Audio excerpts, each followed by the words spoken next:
souhaite la bienvenue à cette matinée de présentation. Désolé pour les 2-3 minutes de retard.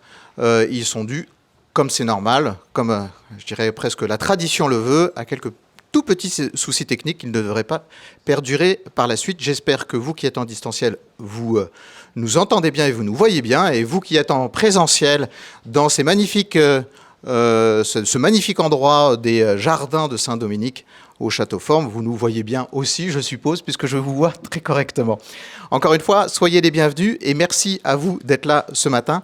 Je vais, avant de poursuivre mon introduction, mais de quelques secondes, presque de quelques minutes, je vais tout de suite laisser la parole à Erwan Jouette, qui est directeur du développement et des partenariats de Château Forme, qui nous fait le plaisir et l'honneur d'être partenaire de cet événement en présentiel, notre partenaire qui est Château Forme. Et donc je lui laisse le micro pour quelques mots d'introduction. Et il m'a juré qu'il ne ferait pas 5 minutes. Promis, 7 minutes. Merci Thomas. Je t'en prie. Bonjour, bienvenue. Je voulais juste en effet vous souhaiter la bienvenue. Alors pour ceux qui ont la chance d'être présents aujourd'hui donc au Château Forme City, rue Saint-Dominique. Votre écosystème, votre population RH, vous connaissez très bien, je crois, Château Forme, mais dans l'hypothèse où vous ne connaîtriez pas encore très bien nos maisons, sachez que nous avons 10 châteaux formes dans Paris, 23 autour de Paris et 70 à travers l'Europe. Donc juste pour vous annoncer deux choses. La première, c'est que nous continuons un fort développement sur l'Europe, avec notamment l'ouverture de Barcelone le mois prochain, avec 185 chambres, parce qu'aujourd'hui, nos maisons avec hébergement deviennent de plus en plus grandes pour répondre à tous vos besoins, à toutes les entreprises qui souhaitent se réunir dans d'excellentes conditions, c'est-à-dire comme à la maison. Enfin, vous annoncez aussi fièrement que nous allons annoncer très prochainement que Château Forme devient société à mission. Donc cela vous concerne aussi directement. Et nous sommes peut-être le premier groupe événementiel, en tout cas les premiers gestionnaires de sites, à se donner cette vocation pour un avenir responsable. Et nous en sommes absolument très fiers. J'espère que vous nous encouragerez dans cette démarche. Je vois énormément d'applaudissements dans la salle. Quant à moi, je souhaite surtout une très très longue vie.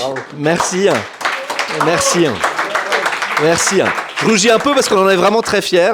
Et quant à moi, je souhaite vraiment une très très longue vie au cahier de tendance Parlons RH et je suis ravi de vous avoir comme partenaire. Merci, bonne matinée et bon apprentissage.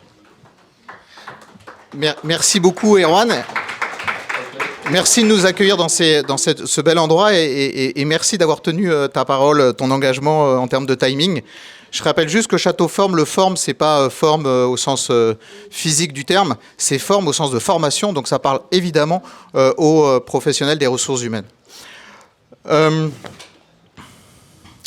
Il y a un autre partenaire dans cet événement ce matin, et je voudrais absolument le citer, c'est le Lab RH, qui est représenté par Sophie, que je ne vois plus mais qui est dans la salle, voilà, ici, pardon. Le Lab RH, juste en 30 secondes, même pas, en 20 secondes, c'est le rassemblement de start-up RH, de scale-up RH, plus de 300 au total, hein, donc c'est très impressionnant, et de grandes entreprises, mais aussi de belles ETI, pour dynamiser un écosystème de l'innovation RH avec un objet qui est celui d'inspirer les DRH pour qu'ils soient acteurs du futur du travail. Et donc merci au Lab RH d'être partenaire également de cet événement. Et vous voyez déjà, rien que dans l'expression de ce bel objet, puisque c'est une association, une forme de proximité et de synergie avec Parlons RH. Alors, il y a 11 ans, j'ai créé Parlons RH. Oula, il y a 11 ans, j'ai créé Parlons RH, presque 11 ans jour pour jour. Et je suis très heureux aujourd'hui de participer de partager avec vous cet événement, parce que ce cahier de tendance RH, il concrétise, il matérialise à la fois la raison d'être de cette agence, ce média, ce cabinet de conseil, on est un peu les trois à la fois. Donc ça matérialise sa raison d'être, on vient de parler d'entreprise à mission, mais aussi sa manière de faire. Donc sur sa raison d'être, notre vocation, nous, c'est d'accompagner les DRH, de faire en sorte qu'ils réussissent. D'une certaine manière, notre mission à nous, c'est de faire en sorte qu'ils réussissent la leur, pour qu'ils fassent mieux ou plus écho au monde contemporain, qui répondent peut-être plus et mieux aux attentes des parties prenantes. Et donc cet ouvrage répond particulièrement bien, il concrétise cette raison d'être que je viens d'évoquer. Et sur la manière de faire, en quoi cet ouvrage matérialise notre manière de faire, en fait, d'une part, c'est un ouvrage collégial. Alors collégial, bien sûr, d'abord au sens de Parlons RH, c'est-à-dire qu'il y a beaucoup d'acteurs qui ont contribué au sein de Parlons RH à délivrer cet ouvrage, mais aussi bien sûr avec vous et pour vous. C'est un ouvrage pour les DRH mais par les DRH, puisqu'il y a une dizaine de DRH qui ont été interviewés, on va y revenir dans quelques instants. Mais aussi des startups, des scale-up, des experts, des influenceurs et des consultants. Donc un ouvrage collégial, un ouvrage éditorial aussi. Alors par les RH, ça suppose avoir un propos, en tout cas essayer d'en avoir un, d'avoir des convictions, un engagement, quelque chose à partager, être un peu impertinent et on espère le plus pertinent possible. Donc c'est évidemment, je dirais, une œuvre éditoriale. C'est aussi, après le collégial et l'éditorial, un support social. Par les RH, ça suppose être dans la conversation, dans l'échange, dans le partage. Et j'entends par social les réseaux sociaux. Donc aujourd'hui, vous êtes en live et en présentiel. Mais par la suite, cet ouvrage va continuer à être partagé sur les réseaux sociaux, notamment LinkedIn, qui est partenaire aussi du cahier de tendance. Donc il y a aussi cette dynamique-là derrière le cahier de tendance. Il va continuer à être partagé sur les réseaux. Donc je vous invite à le partager, à commenter, à liker et à le diffuser. Et enfin, c'est bien sûr un ouvrage aussi digital, puisque vous le retrouverez en version digitale sur le Média Parlant RH, dans les newsletters et en version feuilletable, en double version digitale. Donc il matérialise bien notre savoir-faire, notre manière de faire et notre raison d'être. Je voudrais également, pour terminer mon propos, parce que j'ai dit que je serais rapide, remercier les partenaires sans lesquels cet ouvrage n'aurait pas pu sortir du tout. Donc vraiment un grand merci à eux et je vais les lister. Alors ils sont 20, donc ça va être un peu la liste à l'après-vert, je vais essayer d'être rapide, mais c'est vraiment important et je pense qu'on peut vraiment les remercier. Il s'agit de LinkedIn, de Swile, d'Actinium, d'Universum, de Sport Heroes, de Golden Bees, de l'AFNOR, de Goodabees, de Cornerstone et de Lucas en ce qui concerne les partenaires, je dirais, gold ou sponsors. Mais il y a aussi une dizaine de startups que je voudrais remercier. Sans cet écosystème de startups, je pense qu'on aurait plus de difficultés à faire bouger les lignes. Donc merci aussi à elles. Je pense à Tomorrow Theory, j'ai vu Jérémy, Yago, Iji, Rosalie, Mayloop, Data for Job, Day One, Goshaba, Teach Up et Up2Be. Merci à tous les 20 de leur contribution et merci à vous toutes et à vous tous, encore une fois, d'être aujourd'hui présents pour cet événement. Je passe la parole tout de suite à Manuel Berman, qui est la rédactrice en chef de cet ouvrage, et plus que la rédactrice en chef, la véritable chef d'orchestre, parce que c'est un ouvrage assez complexe avec beaucoup d'intervenants. Elle va vous en parler justement. Alors, je te donne celui-là. Bonjour à tous, je suis donc Manuel Berman, rédactrice en chef du cahier de tendance et responsable du pôle Content Marketing de Parlons RH. Je suis ravie d'être parmi vous ce matin et de vous dire quelques mots de ce magnifique ouvrage, en toute objectivité évidemment. Alors je ne vais pas vous parler des tendances, je vais laisser le soin à nos speakers qui vont intervenir juste après moi de le faire. Et puis je vous laisserai aussi le plaisir et la primeur de vous approprier le contenu vous-même et d'en découvrir toutes les subtilités à l'issue de cette présentation. Alors Thomas vous a expliqué pourquoi on a souhaité éditer ce cahier de tendance RH.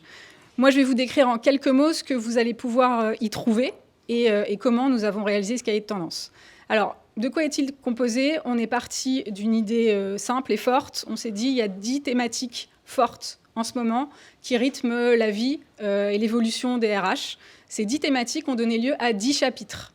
On a traité d'abord la HR Tech, ensuite l'expérience collaborateur, l'innovation managériale, la marque employeur, la QVCT et les RPS, le recrutement, la RSE, les compétences, le learning et l'ingénierie pédagogique, et enfin l'organisation du travail.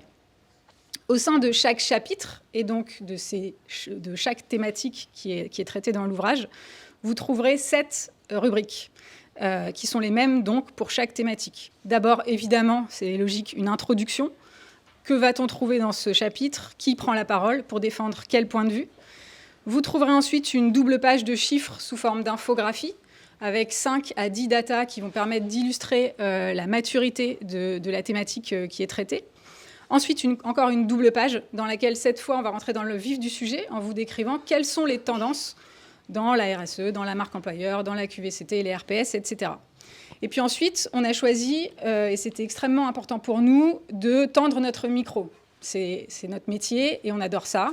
Donc on l'a tendu d'abord à 10 DRH, ce qui a donné lieu à la production de 10 portraits de DRH inspirants et passionnants, Les DRH interrogés exercent leur activité dans des structures très différentes, des licornes, multinationales, associations, et aussi dans des domaines très différents. Par exemple, l'audit et le conseil, la banque, la grande distribution, les produits de grande consommation, l'humanitaire, la sécurité. Benoît Serre, DRH de L'Oréal, intervient au sein du cahier de tendance. Il interviendra aussi juste après. Vous trouverez également le portrait d'Olga Randa-Blanche d'Accor Invest, qui nous fait le plaisir d'être présente ce matin dans la salle, mais aussi celui de Mathilde Lecause, qui est DRH de Mazars, Sophia Merlot, DRH du groupe BNP Paribas, Dominique Raz, directrice de la marque employeur de Carrefour, ou encore Charlotte Balero de la Croix-Rouge. Ensuite, nous avons souhaité également donner la parole à 10 partenaires du monde des services et des solutions RH. Là aussi, l'objectif, c'était qu'ils nous livrent leur point de vue sur chacune des thématiques fortes de notre écosystème pour en faire l'état des lieux, nous dire quelles sont les évolutions à prévoir, comment s'y adapter, pourquoi s'y adapter. Donc, parmi eux, on a interrogé Golden Bees, Good Habits, Actinium, l'AFNOR ou encore LinkedIn. Et Samuel nous fera l'honneur et le plaisir de prendre la parole tout à l'heure pour évoquer notamment la data. Ensuite, vous le savez, les startups sont nombreuses et indispensables au dynamisme et au renouveau de l'écosystème RH. Donc nous avons choisi aussi de leur tendre notre micro sous forme de pitch cette fois. On leur a posé 5 questions. Ils nous ont apporté des réponses percutantes pour qu'on fasse connaissance avec leurs solutions et puis pour qu'ils nous disent pourquoi ils ont souhaité s'orienter dans cette direction. J'en profite pour remercier Yago, Tomorrow Theory, Rosalie, Iji, entre autres, d'avoir joué le jeu et d'être présents ce matin parmi nous. Dernière rubrique et non des moindres, on l'a appelée « Et demain ». Évidemment, l'objectif, c'était d'ouvrir en fin d'ouvrage. Dans cette rubrique, on a interrogé plusieurs experts et influenceurs RH pour qu'ils nous livrent leur analyse quant à l'évolution de leur thématique de prédilection. Le tout donne 148 pages de décryptage, d'analyse, d'anticipation des tendances qui agitent notre bel écosystème, avec le ton qui est celui de Parlons RH, c'est-à-dire sans faux semblant, avec des convictions et des aspérités fortes, et surtout, je l'ai dit juste avant, mais c'est extrêmement important pour nous, en donnant la parole aux experts de terrain. Donc vous l'aurez compris, l'idée n'était pas de proposer un ouvrage dans lequel vous effectuerez une lecture linéaire, non. L'objectif, c'est comme on dit, de faire du picking, c'est-à-dire d'aller glaner par-ci par-là des infos, des analyses, des chiffres, au gré de vos envies, de vos besoins et de vos préoccupations actuelles et à venir. Thomas l'a dit tout à l'heure, évidemment, ce travail a été un travail d'équipe, c'est important. Tous les rédacteurs, tous les content managers de Parlons RH ont contribué à la rédaction de l'ensemble des contenus. J'en profite, il y en a quelques-uns qui sont dans la salle ce matin, pour les remercier vivement et chaleureusement.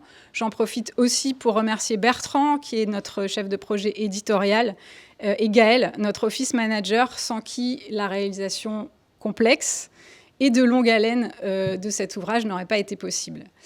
En conclusion, j'ai envie de vous dire que c'était un réel plaisir de concevoir, d'imaginer, de penser, d'écrire ce cahier de tendance. Et au nom de l'ensemble de l'équipe de Parlons RH, j'espère que le plaisir sera partagé et que vous trouverez ce dont vous avez besoin et que vous trouverez plaisir à feuilleter les pages de ce beau cahier de tendance. Je vais passer la parole maintenant à Fabien Soyer. Fabien est chef de projet média chez Parlons RH. Il va interviewer nos 3 guest speakers qui nous font le plaisir et l'honneur d'être présents ce matin. Benoît Serre, DRH de L'Oréal, Samuel Tamba de chez LinkedIn et Isabelle Barthes, professeure des universités et conférencière RH. Oui, c'est vous. Fabien, c'est à toi.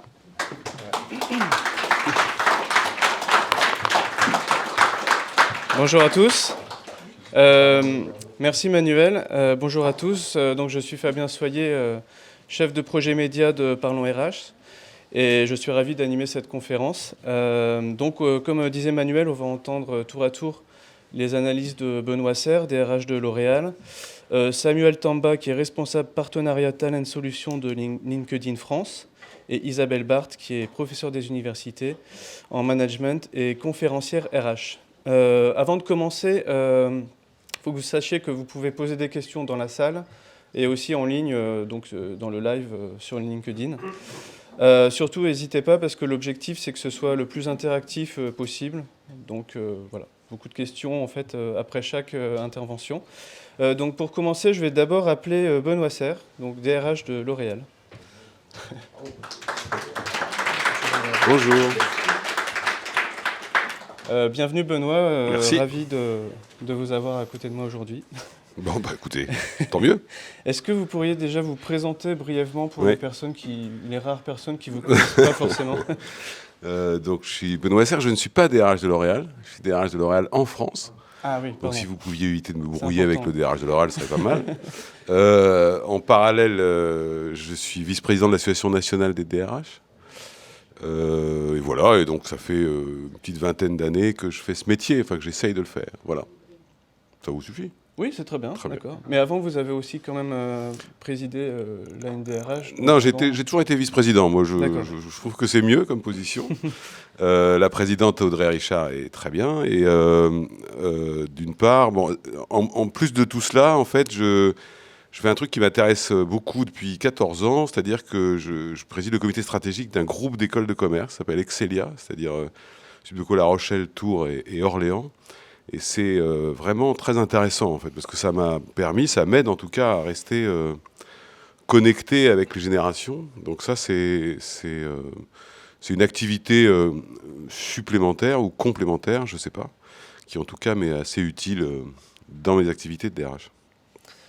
Eh ben, je vous remercie. Du coup, dans le cahier de tendance 2023, le cahier de tendance RH, on évoque 10 thématiques donc, qui animent l'écosystème RH. Donc, moi, je vais vous les lister, mais donc, il y a la HR Tech, l'expérience collaborateur, la RSE, la qualité de vie au travail, la marque employeur, l'innovation managériale, le recrutement, les compétences, le learning et l'organisation du travail. Selon vous, quelle est vraiment la thématique qui connaîtrait le plus de bouleversements en 2023? En fait, c'est assez difficile de répondre à cette question parce que tous les sujets que vous venez de citer sont intimement liés. C'est-à-dire qu'on ne peut pas concevoir que, par exemple, il y a une évolution de l'organisation du travail sans la HR Tech, qu'il y ait une évolution de la HR Tech sans une évolution de la RSE. Vous voyez ce que je veux dire? Donc tout est très lié. Je trouve d'ailleurs, j'ai toujours trouvé que c'était l'un des intérêts de ce métier, c'est qu'il est extrêmement difficile de déconnecter les sujets des uns des autres. Je veux dire, par exemple, travailler sur l'évolution très forte des compétences sans intégrer la digitalisation, c'est absurde. Imaginer l'organisation du travail ou son évolution sans pour autant tenir compte de la HR Tech et évidemment des évolutions qu'on a connues récemment, c'est absurde aussi. Et c'est tout l'art ou la difficulté de ce métier qui est de réussir à lier tous ces sujets et pas à les travailler par, je dirais, par silo. Parce que tout se tient finalement. Ça, c'est la première réflexion que je me fais. Et c'est d'ailleurs pour ça que je suis toujours un peu surpris. Vous savez, en ce moment, on parle beaucoup de l'index machin, l'index truc, etc. Quelquefois, on nous pousse à avoir des espèces d'approches découpées. Alors qu'un corps social dans une entreprise, dont le DRH a la charge, moi j'aime beaucoup la formule d'ailleurs de l'ancien DRH de la Société Générale qui s'appelle Édouard Malo-Henry, qui disait que le DRH a la charge du vivant dans l'entreprise. Je trouve que c'est une très jolie formule, et c'est très juste. Et par conséquent, je suis toujours un petit peu surpris par cette espèce de tendance qu'on a à essayer de nous enfermer dans sujet 1, sujet 2, sujet 3, sujet 4, alors que tous les sujets sont liés. Donc ça, voilà. Après, pour répondre à votre point, moi je trouve que la question du temps de travail est peut-être la question la plus interrogée. Alors comme ça va être très long, ce ne sera pas en 2023, mais les bases vont être posées en 2023. C'est-à-dire le temps de travail, veut dire le... Si vous regardez ce qui se passe depuis quelques mois, ce qui est assez intéressant d'ailleurs, bon, il y a la réforme des retraites, qui consiste à vouloir faire travailler les gens plus longtemps. Vous avez une espèce de poussée avec la fameuse semaine de 4 jours. Alors un coup 32 heures, un coup 35 heures, mais peu importe, qui consiste à faire travailler les gens moins dans la semaine. Donc vous avez déjà une réforme qui veut les faire travailler plus longtemps et une autre réforme ou une autre tendance qui vise à les faire travailler moins longtemps dans la semaine. Je n'ai pas fait Polytechnique, mais si vous mélangez le tout, vous n'arrivez pas finalement au temps de travail de nécessaire production dont on a besoin. Vous avez évidemment l'hybridation, le télétravail, ces trucs-là qui viennent interroger l'organisation du travail et son temps de travail. Donc on dit la question du temps au travail et le temps de travail sont des sujets qui sont au cœur du système finalement.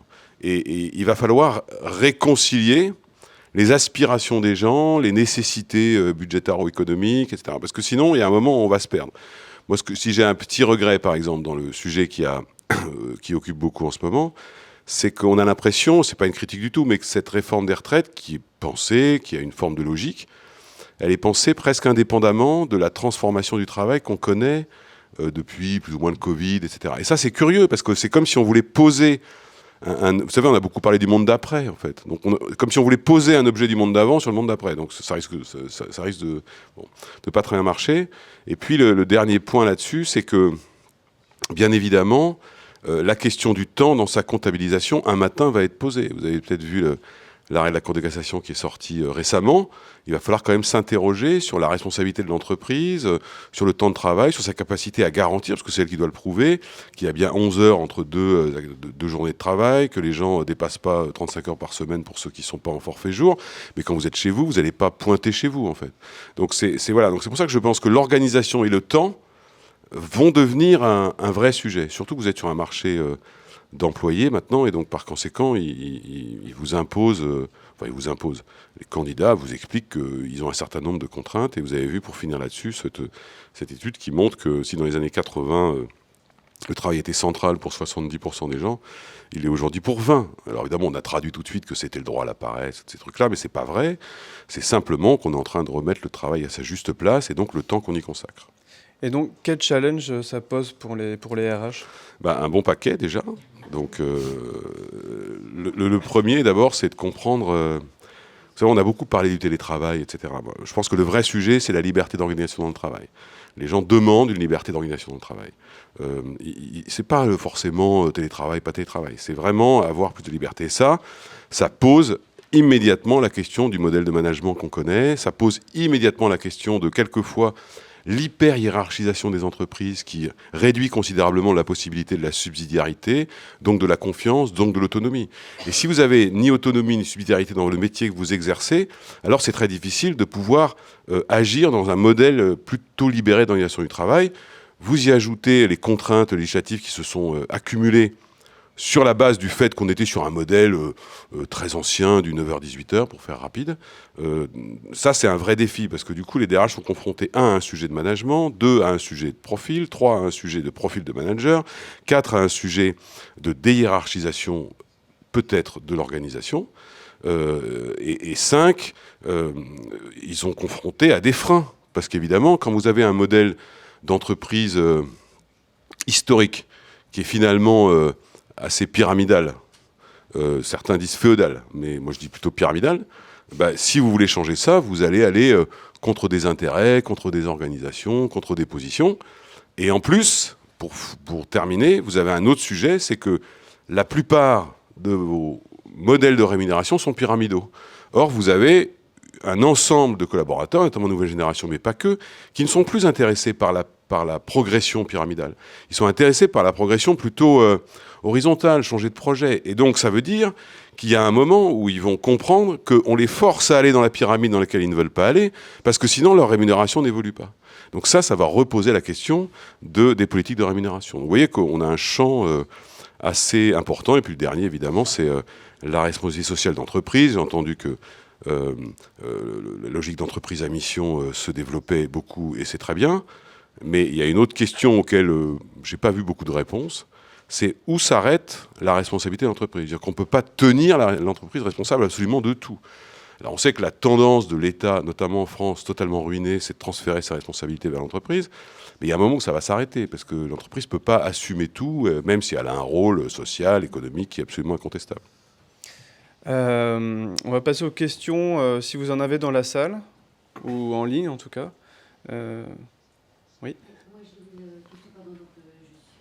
à la DSI Group du groupe La Poste sur la gouvernance RH de la filière IT, et j'ai un sujet concernant la rémunération que je trouve très intéressant. Donc le fait qu'effectivement les collaborateurs ne souhaitent pas entrer dans la pyramide pour aller vers une rémunération plus importante. Est-ce que vous avez des exemples, des modèles ou des premières pistes de réflexion dans certaines entreprises sur l'évolution, on va dire, de rémunération financière du package du collaborateur dans son expertise? Alors, je vais reposer la question parce qu'on n'entend pas en ligne. Donc, du coup, par rapport à la rémunération, il y a des salariés qui ne souhaitent pas forcément entrer dans le système pyramidal. Est-ce que vous avez des pistes de réflexion, du coup, sur l'évolution du package de rémunération? D'abord, il y en a qui... en fait, il y a deux choses. Le premier, vous avez des entreprises qui sont conçues, même des très grandes. Moi, j'ai eu l'occasion dans une dizaine d'années de travailler au sein de Leroy Merlin, donc j'étais un peu formaté par eux. C'est une entreprise c'est 100 000 personnes, hein, qui est quand même très plate en fait. C'est ça qui est vraiment intéressant. Moi j'étais formaté par eux, donc c'était plutôt un bon formatage, j'espère. Donc c'est une organisation très plate. Donc vous avez un premier... Ah pardon, excusez-moi, mais pourtant je parle dans le micro. Donc il faut que je parle plus fort dans le micro. Je recommence. Pour répondre à votre question sur est-ce que le premier sujet de la pyramide, c'est de la volonté politique. Donc je vais donner l'exemple. Moi j'ai passé une dizaine d'années chez Leroy Merlin, qui est une entreprise historiquement très plate. Et c'est 100 000 personnes. Donc ça veut dire que le nombre de personnes n'arrange rien à l'affaire. Vous pouvez le faire. Ça c'est un choix politique. Il ne faut pas se tromper. C'est très long. C'est très compliqué. Leroy Merlin, c'est un peu vous savez, c'est le groupe Mullier, enfin c'est Auchan, Decathlon, etc. C'est une conception qu'ils ont depuis très longtemps. Donc, à la limite, pas un problème pour eux. Mais pour les entreprises qui ont plutôt été dans le modèle habituel, très hiérarchique, c'est très long. Donc, il faut accuser personne. Ça va être assez long de le faire. La deuxième chose, et c'est l'un des points que vous relevez dans votre point, et moi je suis très favorable à ça, j'ai d'ailleurs commis un petit papier là-dessus, c'est de renouveler l'importance qu'on donne à l'expertise. Moi, je suis très frappé par le fait que, pour des raisons ABCD, c'est la situation de management qui génère la reconnaissance, alors que l'expertise devrait générer au moins autant. Et on l'a vu d'ailleurs pendant la crise Covid. Pendant la crise Covid et l'époque de confinement, qu'est-ce qui s'est passé quand le président de la République a décrété le confinement en mars 2020? Vous avez une armée de DG qui s'est retournée derrière, qui ont vers leur DRH. Certains ont découvert l'occasion, ils en avaient un d'ailleurs. Et donc, ils ont dit, on fait quoi? Et vous vous êtes rendu compte que les modèles d'organisation se sont adaptés, parce que les entreprises sont très pragmatiques. Et à ce moment-là, vous avez vu le nombre de PowerPoint, le nombre de réunions se diviser par 3 ou 4, et la parole aux experts, finalement. Parce qu'il fallait décider vite, il fallait décider juste, et par conséquent, on n'avait pas le temps de passer par tous les chemins habituels de management pour respecter l'orgueil de l'un, la sensibilité de l'autre, etc. Donc la notion d'expertise, elle a prouvé sa valeur. Donc je pense qu'il faut aller vers ça et donc se dire il y a des filières d'expertise et des filières de management et les deux ont des valeurs qui sont parfaitement comparables. Le parfait exemple étant de passer de l'une à l'autre. Voilà, vous avez des très bons experts qui font des forts mauvais managers, mais vous avez aussi quelquefois des forts mauvais managers qui font des très bons experts. Donc ça c'est la deuxième tendance que je vois sur ce sujet-là.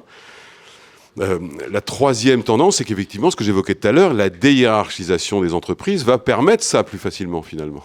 Parce qu'on va pouvoir donner plus de confiance à des gens qui connaissent très bien leur métier. Donc je pense que c'est à la fois une volonté politique, et puis après, c'est une nécessité.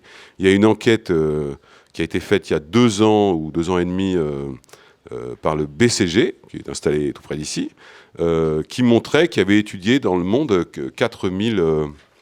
qui avait demandé à 4000 non-managers dans 4 pays d'Europe, je crois, est-ce qu'ils voulaient devenir manager. Il y avait plein de questions, il y avait celle-là. Et la réponse était extraordinaire, parce que 15% des gens disaient « moi, je veux devenir manager ». Donc ça veut dire que de toute façon, avec beaucoup de pragmatisme, il va falloir trouver des solutions alternatives, parce que la fonction managériale, notamment de proximité, attire de moins en moins pour des tas de raisons. Donc voilà, donc je pense que le rééquilibrage entre la hiérarchie et l'expertise est sans doute une des pistes d'évolution, mais il faut admettre que ce sera relativement long. Alors il y a une question sur le live. Comment vous voyez l'avenir du marché de l'emploi français dans les 5 prochaines années? Ou peut-être là dans les 2 prochaines années, quoi. Je sais pas qui. Oh bah tiens, je sais pas qui a posé la question, mais je la remercie beaucoup cette personne. Non, mais c'est très difficile à dire. Qu'est-ce qu'on a comme élément objectif? Parce que les éléments économiques ne sont pas objectifs. Vous avez vu que tout le monde, la Banque mondiale, l'OCDE, la Terre entière, nous prédit une récession. Pour le moment, on ne la voit pas arriver. On a juste un tout petit point de productivité, parce que vous savez qu'on produit moins qu'on ne crée d'emplois. Donc ça veut dire que la productivité baisse. Donc je ne sais pas combien de temps ça va durer, cette histoire-là. Donc ça, c'est très difficile. Il y a une chose, si on parle de la France, qui est vraie, c'est la démographie. La démographie, elle est mécanique. Par conséquent, on a un sujet de démographie. Je suis très heureux de savoir qu'Olivier Dussopt est ministre du Travail et du Plein Emploi, mais d'une certaine manière, le Plein Emploi, on y va tout droit pour des raisons démographiques. Et tant mieux d'ailleurs, c'est une bonne nouvelle. Ça aussi, ça va changer, parce qu'on vit quand même dans un univers depuis une 40aine d'années de chômage de masse. Donc ça va changer un peu la donne quand même.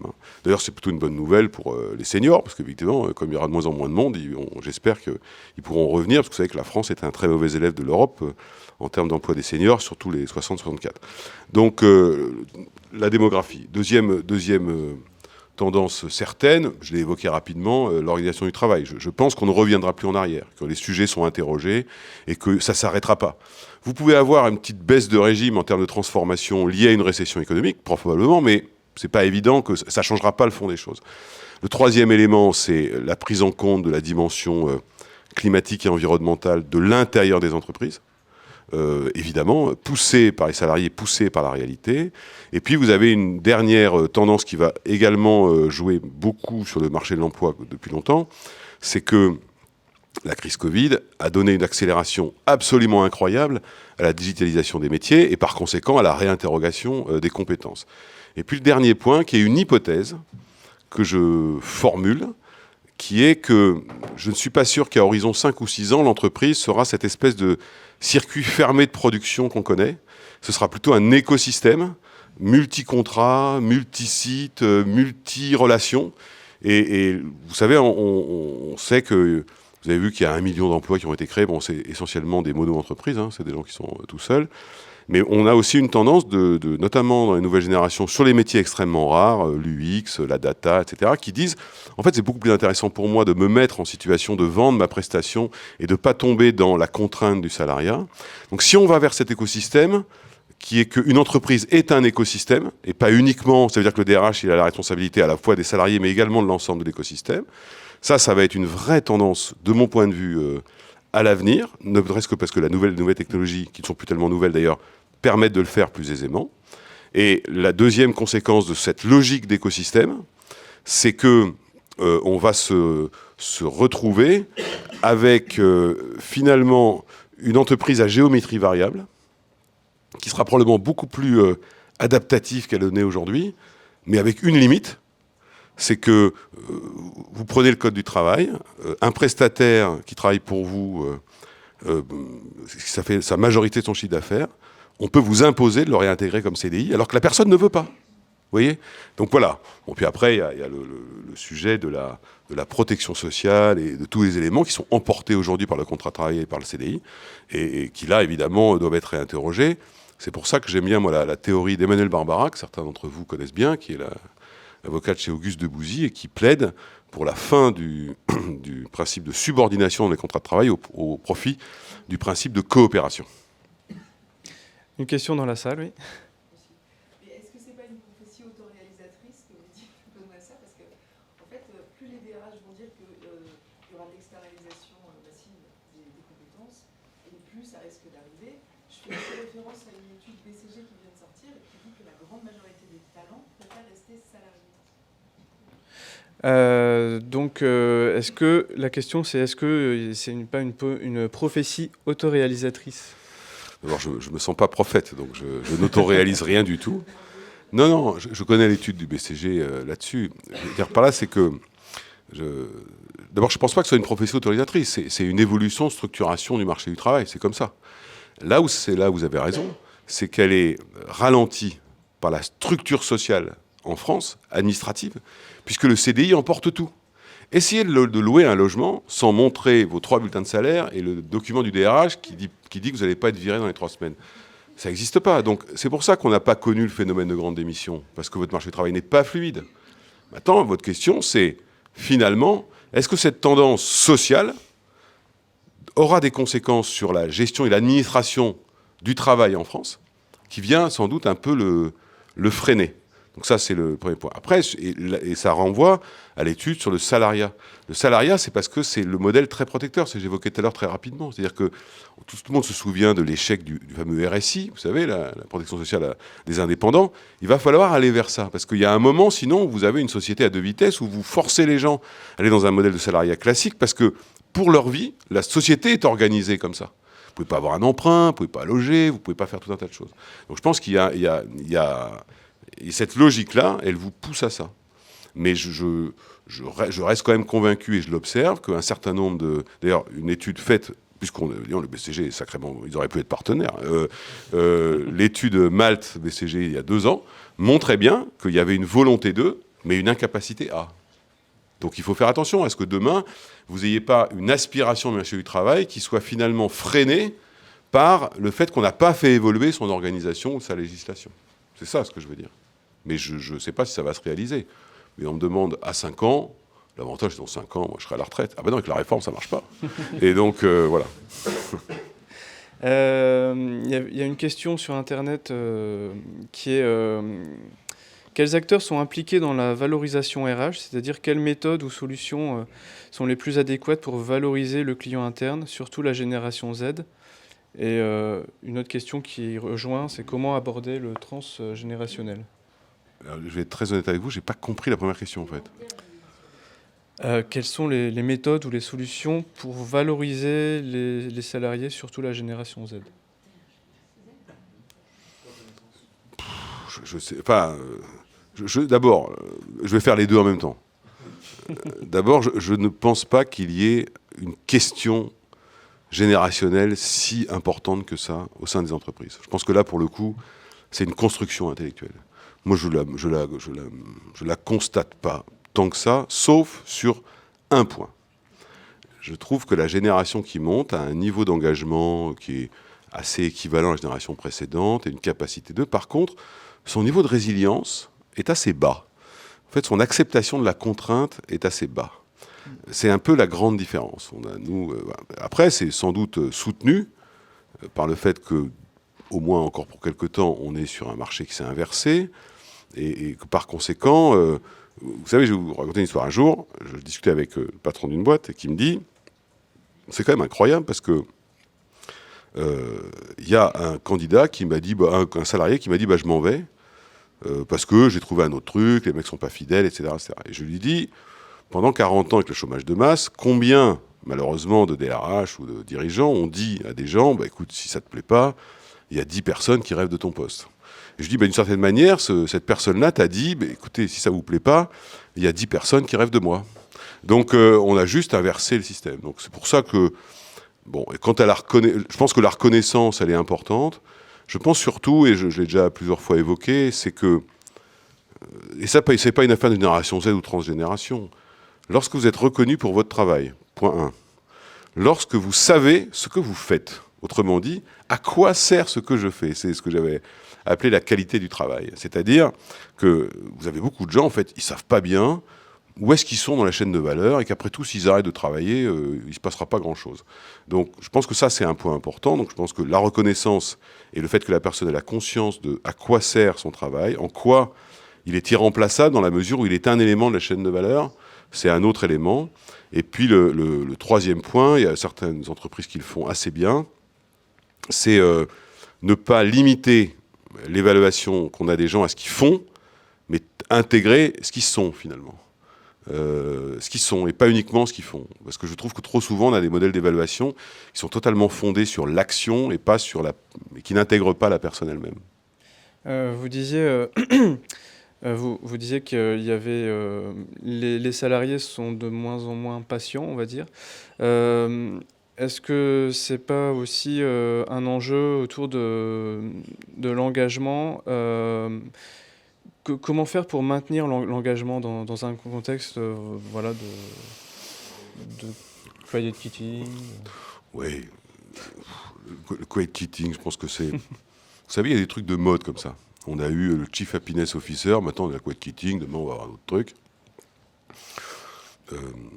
Même sur le quiet quitting, c'est intéressant, parce que quand vous creusez un peu, vous vous rendez compte que les gens vous disent « mais moi, je fais mon boulot du point A au point B, parce que je suis payé du point A au point B ». Ce qui en soi n'a rien de choquant, finalement.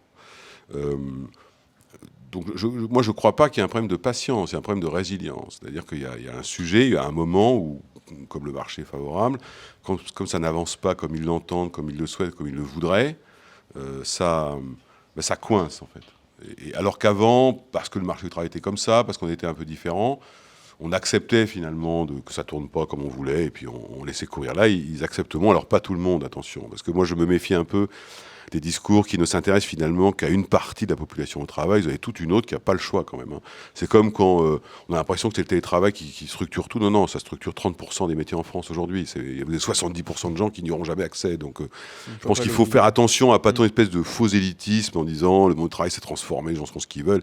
On l'a vu hier avec la grève. C'est vrai que moi, j'ai jamais aussi bien roulé dans Paris qu'un jour de grève, mais c'est sans doute parce que à Paris, il s'avère que 50% des gens ont un métier télétravaillable. Et qu'en Ile-de-France, c'est près de 40%.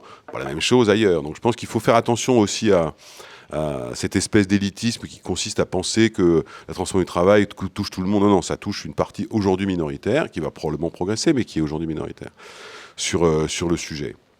Donc je pense que c'est pas une histoire de patience, c'est une histoire de résilience. Et je vais vous donner juste un exemple qui m'a beaucoup marqué, en fait. J'ai eu la chance, d'une certaine manière, de rencontrer, vous savez, les jeunes d'Agro Paris Tech qui avaient fait ce discours très musclé là, sur le fait, je m'en vais, adieu, sale monde. Et donc, c'était intéressant de les rencontrer, en fait.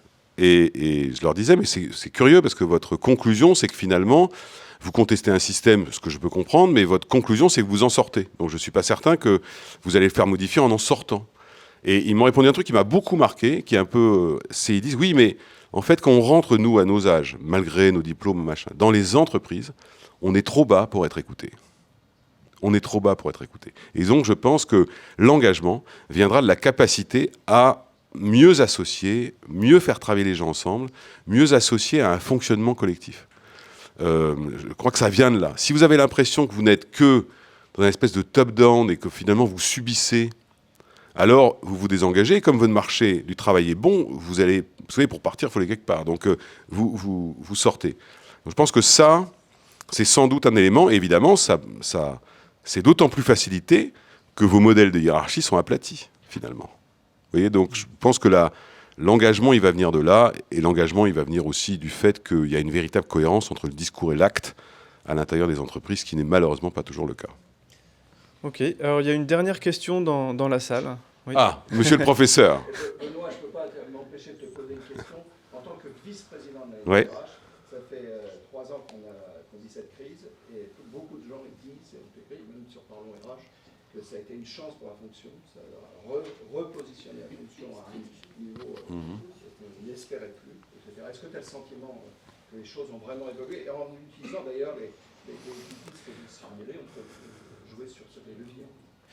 Alors donc la question, c'est en tant que vice-président de la NDRH, il y a beaucoup de gens qui disent que la crise qu'on a connue, la crise récente sanitaire, a repositionné la fonction RH et a été un peu une chance pour elle. Est-ce que selon vous, les choses ont vraiment évolué? Alors, je pense que pour la question RH, dans les entreprises, ça a évolué. Si on devait résumer, qu'est-ce que cette crise révèle? Notamment les périodes de confinement où tout était fondé sur la digitalisation, on a découvert que quand les gens ne sont pas là, ça marche quand même moins bien. Ce que je veux dire par là, c'est que j'ai trouvé, et je me souviens d'en avoir parlé souvent avec Alex Pachulski, vous savez, qui était un des fondateurs de Talentsoft, et qui expliquait très bien que la digitalisation doit augmenter la personne et pas la remplacer. Or, il faut reconnaître que pendant longtemps, on avait une espèce d'approche qui consistait à penser que les nouvelles technologies remplaceraient les gens.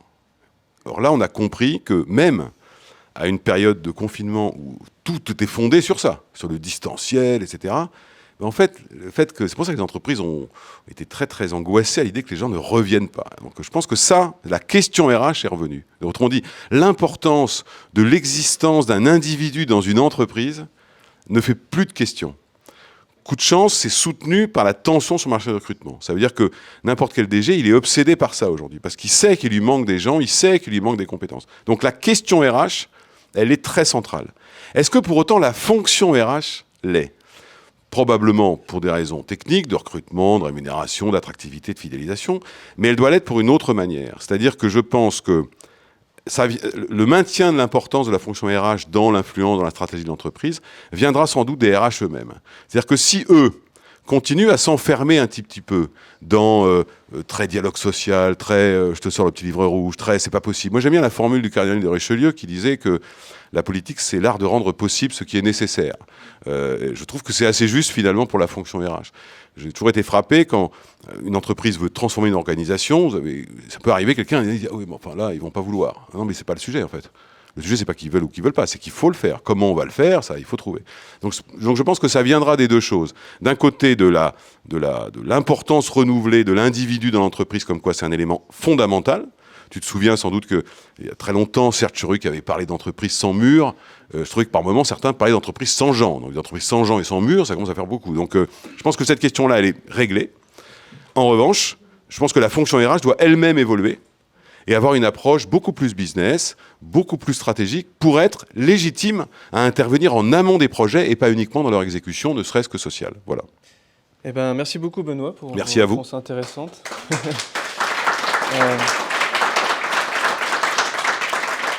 Eh ben, je vais appeler Samuel Tamba, donc, qui est responsable partenariat Talent Solutions chez LinkedIn France. Bonjour Samuel. Bonjour. Pareillement, est-ce que vous pouvez vous présenter brièvement ? Bien sûr. Bonjour à toutes et à tous. Je suis Samuel Tamba, donc responsable des partenariats publics-privés chez LinkedIn France. Je suis également membre du bureau de l'association Diversity Days, qui est une association d'égalité des chances vers les métiers du numérique, et ancien vice-président de la Confédération nationale des juniors entreprises. Ok. Eh ben, ravi de vous accueillir aujourd'hui. Alors, j'ai une question qui est par rapport aux concepts en matière de recrutement et d'engagement qui ont particulièrement marqué 2022. C'était la guerre des talents, la grande démission, la démission silencieuse.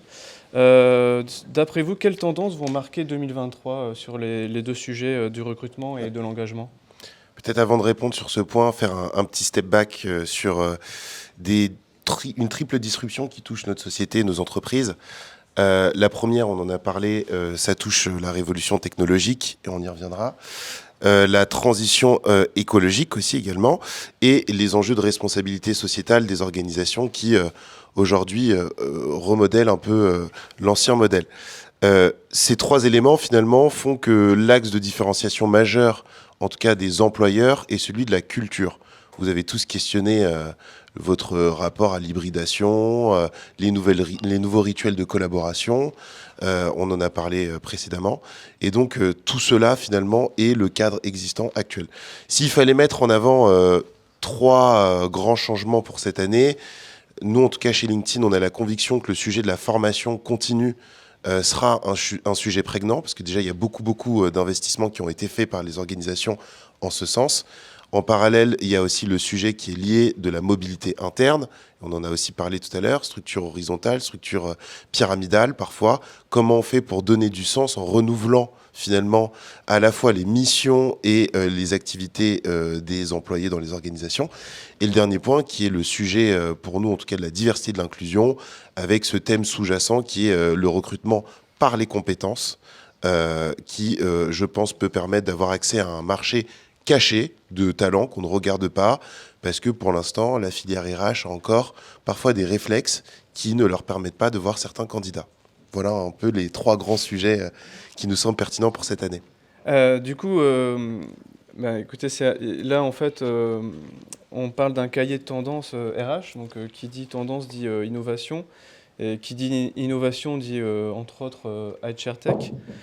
Entre l'IA, les data, le métavers, la blockchain, le Web 3.0, selon vous, quelles innovations technologiques vont tirer leur épingle du jeu en 2023 et en quoi elles pourraient impacter les processus de recrutement et même le rôle des DRH à l'avenir ?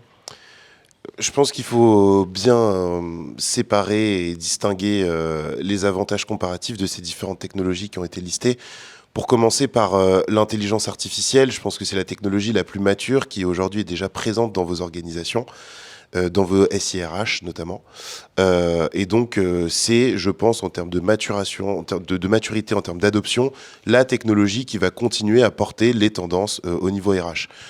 Que ce soit au niveau du sourcing des candidats, que ce soit sur des sujets de people survey, sur des sujets de prédictifs de démission. On voit tout un tas d'innovations qui émergent et beaucoup de groupes qui font de l'open innovation avec des startups pour pouvoir intégrer ces solutions.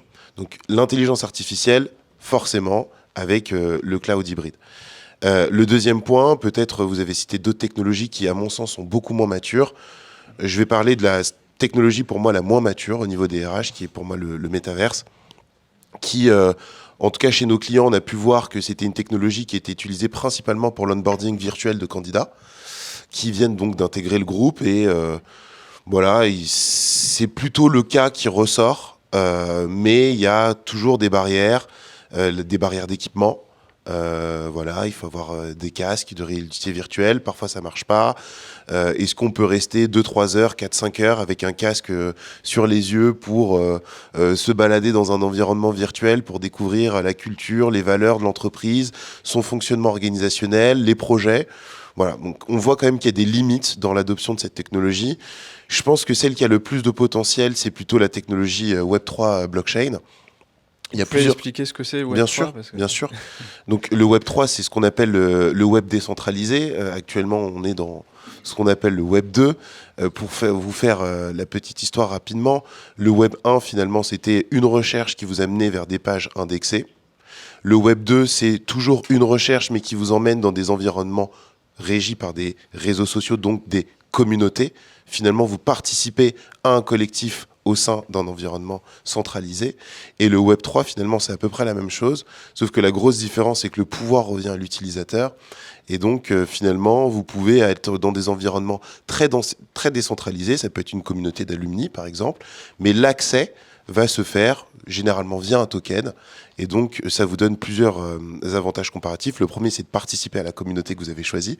Et le deuxième, généralement pour les créateurs de contenu, c'est que ça vous permet un transfert de valeur qui est un peu plus équitable que dans le monde centralisé. Voilà, ça c'est le sujet Web3. Et donc la technologie et la technologie de support du Web3 est donc la blockchain.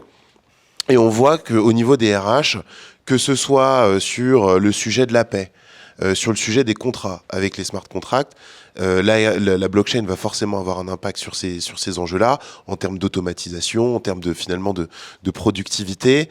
Il y a aussi un sujet sur la traçabilité ou la conformité des compétences et des parcours. Aujourd'hui, il y a des profils sur les marchés du travail, le marché du travail, qui vont se rajouter un an d'expérience en plus ou un diplôme qu'ils n'ont pas. On a tous été confrontés à ces situations et la blockchain peut être une des solutions viables, en tout cas pour avoir l'assurance que les compétences qui sont mises en avant et le parcours qui est mis en avant est réel. Et le dernier point, c'est le sujet des communautés. Et je pense que l'un des sujets, par exemple, pour les entreprises, c'est la gestion de leurs alumni. Là, on voit, en l'occurrence, qu'il y a des cas d'usage très très précis sur ça, qui marchent bien. Et donc, je pense que c'est une technologie qui a un bel avenir. Voilà. En ce qui concerne l'approche technologique, nous, en tout cas, chez LinkedIn, on a une vision des choses qui est la suivante. On pense que, et ça reprend un peu le point de Monsieur Serre avant, la technologie est là pour augmenter les professionnels RH et non pas pour les remplacer. Donc ça, c'est un point qui est essentiel. C'est la technologie au service de l'organisation, mais avec un arbitrage humain à la fin. Donc ça, on va dire que c'est le principe général. Si on creuse un peu plus, et notamment au niveau de l'intelligence artificielle, on se rend compte que finalement, il y a des prérequis qui sont essentiels. L'A/B testing, l'échantillon, le fait d'avoir finalement des algorithmes correctifs, parce qu'il y a des biais, on pourra y revenir, et cette logique de mesure récurrente qui permet finalement de savoir si on va dans la bonne direction. Ça, c'est un point qui est essentiel. Donc ces technologies créent à la fois des opportunités, mais aussi des grands défis, et je pense qu'on va y revenir dans les prochaines questions. Oui, effectivement, il y a aussi une question par rapport aux données. Oui. L'idée, c'est que l'expert RH, il faut qu'il soit aussi un expert de la donnée, c'est ça, non? C'est l'idée qu'il doit monter en compétences. En tout cas, aujourd'hui, l'expert RH, le professionnel RH, traite de la donnée au quotidien. Ça, c'est sûr. Si on regarde toutes les solutions qui sont interfacées dans les SIRH, parfois, il y a des organisations qui jonglent entre 10, 15, 20 solutions RH qui sont toutes interfacées à leur SIRH. Donc, effectivement, il y a un sujet à la fois de montée en compétences, mais qui se fait de facto, puisque c'est une transition qui est engagée depuis presque 10 ans, mais aussi un sujet, finalement, de prendre en compte la bonne connaissance de la manipulation de ces données pour en tirer la meilleure valeur pour l'organisation. Et là, effectivement, on a vu, nous, en tout cas, des entreprises clientes créer des cohortes, un peu de digital champions au sein de leur filière RH, pour finalement les former à ces enjeux de manipulation de la donnée, de traitement de la donnée et finalement de l'exploitation de la donnée. Donc ça, c'est vrai que c'est une tendance de fond qui va s'accentuer. Ça transforme aussi les métiers de la RH. parce que je pense notamment aux métiers de People Analytics qui aujourd'hui sont présents dans les organisations depuis à peu près 5 ans, où en fait on s'est rendu compte que l'entretien annuel est très essentiel dans l'organisation, mais finalement peu impactant dans un monde de l'hybridation qui change vite. Et donc, beaucoup de structures se sont dotées d'outils internes ou de solutions externes pour faire ce qu'on appelle du people survey. Donc, questionner régulièrement leurs employés sur l'expérience qu'ils vivent au quotidien, leur satisfaction dans leur mission, afin d'apporter des réponses plus ou moins en juste à temps par rapport au pouls de l'organisation. Et ça, c'est un changement majeur. D'accord. Vous pouvez poser des questions dans la salle et en live. J'ai juste une question sur le chat. Qui doit former les RH à ces nouvelles technologies ? Alors, c'est une formation qui est transverse, de facto. Il y a forcément, sur l'usage des nouvelles technologies, un sujet de benchmark des solutions du marché. Je pense qu'aujourd'hui, c'est une chance qu'on ait autant de solutions, qu'il y ait autant d'open innovation dans la filière RH, ce qui permet à la fois de saisir le bon outil par rapport à la taille de sa structure et aux enjeux de sa structure, mais aussi de prendre les outils qui ont les meilleures expériences. Parce que le mot-clé derrière, et on y reviendra, que ce soit pour les employés ou les candidats, le mot-clé, c'est l'expérience. Si une solution est facile à prendre en main et facile à partager au sein d'une organisation, à diffuser au sein d'une organisation, elle aura forcément des taux d'usage plus élevés qu'une structure très complexe, très technique. Donc ça, c'est, on va dire, le premier marqueur de choix. Le deuxième, c'est que vous avez aussi des équipes, et notamment les managers de proximité, qui, eux, finalement, sont soit en amont ou en aval dans l'adoption de ces stratégies data RH, et donc peuvent faire du feedback. Si je reviens sur l'onboarding virtuel, il y a des entreprises qui sont dotées avec Teams d'un parcours d'onboarding virtuel imbriqué dans Teams. Les managers sont en capacité de pouvoir faire du feedback aux RH qui ont designé ce parcours pour leur dire il faut aller plus loin sur ces aspects de l'onboarding ou pas. Et donc là, on voit finalement la dimension transverse sur l'adoption data RH. Okay. Alors, il y a une question dans la salle. Oui. Parler de l'IA, c'est très bien. Oui. Peut-on dissocier IA de cybersécurité ? Bien sûr. Alors, la question, c'est donc parler de l'IA, c'est très bien, mais est-ce qu'on peut dissocier l'IA de la cybersécurité ? Oui. Alors, les deux sont intimement liés. Et effectivement, si on rentre dans le détail de l'IA, aujourd'hui, c'est principalement des modèles de machine learning qui sont exploités dans la RH pour faire du screening notamment de CV ou ce qu'on appelle du workforce planning aussi, des scénarios finalement de recrutement ou de pipeline candidat. Il y a différentes stratégies déjà au niveau du machine learning. Il y a des personnes qui font tourner des modèles qui consomment beaucoup en énergie puisqu'ils tournent en permanence. D'autres qui ont utilisé des solutions un peu plus accessibles. Je ne vais pas rentrer trop dans les détails techniques, mais finalement, ceux qui connaissent les boostings de gradient en machine learning, en fait, c'est très simple. Un boosting de gradient, il y a un algorithme qui répond à des conditions et en fait, qui est pondéré par rapport au retour de l'utilisateur. C'est-à-dire, c'est des arbres à décision. Vous avez donc un choix à faire derrière et en fonction des réponses que vous faites, l'algorithme grandit par rapport à l'interaction qu'il a avec l'humain. Donc ça, c'est le premier point. En ce qui concerne la cybersécurité, il y a un enjeu clé. Effectivement, les données qui sont traitées en RH sont sensibles, doivent être soumises au RGPD, bien sûr. Et en parallèle de ça, vous devez faire attention au choix des solutions RH que vous choisissez dans votre SIRH pour voir si elles sont bien en adéquation et en conformité avec les règlements européens. Et donc, il y a des solutions qui le sont, d'autres qui ne le sont pas. Et ça, c'est un travail d'audit à faire, effectivement, pour être en conformité. Donc, les deux sont intimement liés, effectivement. Oui, il y avait une question là-bas. Oui. Question verte. On sait que les serveurs débordent, que les data centers regorgent de données inexploitées. Voilà, et donc la RH n'échappe pas à elle. Et ce qui m'intéresse, en fait, c'est savoir si chez vos clients, vous observez une tendance à avoir des métiers, justement, de bon sens, en fait, qui posent les bonnes questions sur qu'est-ce qu'on doit récolter, qu'est-ce qu'on doit archiver, qu'est-ce qu'on doit traiter en matière de data. Alors la question, donc, c'est donc on voit que les serveurs débordent et les data centers regorgent de données inexploitées.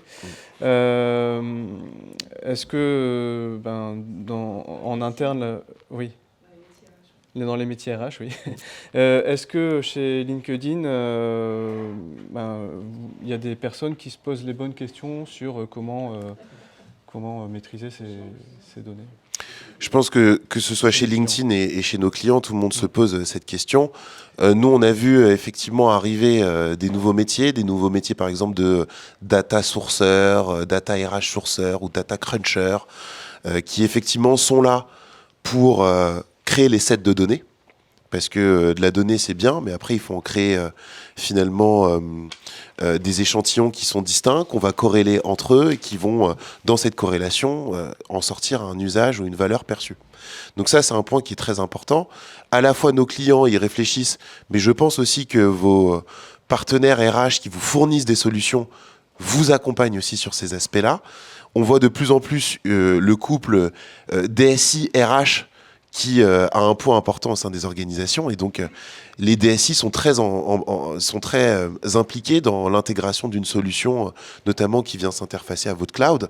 Et donc, dans cette logique-là, on va dire que vos fournisseurs, mais également les équipes internes, et qui plus est les équipes internes RH, s'il y a des profils comme ça qui peuvent faire le lien, qui peuvent faire ce knowledge management, parce qu'il y a aussi un sujet de partage de l'information au sein de l'organisation, nous, les organisations qu'on voit faire ça, sont celles qui manipulent le mieux ces technologies. Celles où effectivement, il y a encore cette logique où la RH reste au RH, et donc finalement, c'est du fonctionnement en vase clos, on voit que finalement, il y a aussi un peu plus de difficulté dans l'adoption de ces solutions, même si ça fonctionne quand même. Alors, il y a deux questions en ligne en fait, qui concernent les indicateurs. Oui. En fait, quel indicateur essentiel chercher dans un outil de People Analytics et quels indicateurs permettent aux recruteurs de savoir s'ils optimisent les solutions et outils qu'ils ont déployés pour atteindre leurs objectifs de recrutement? Les objectifs font face à des enjeux.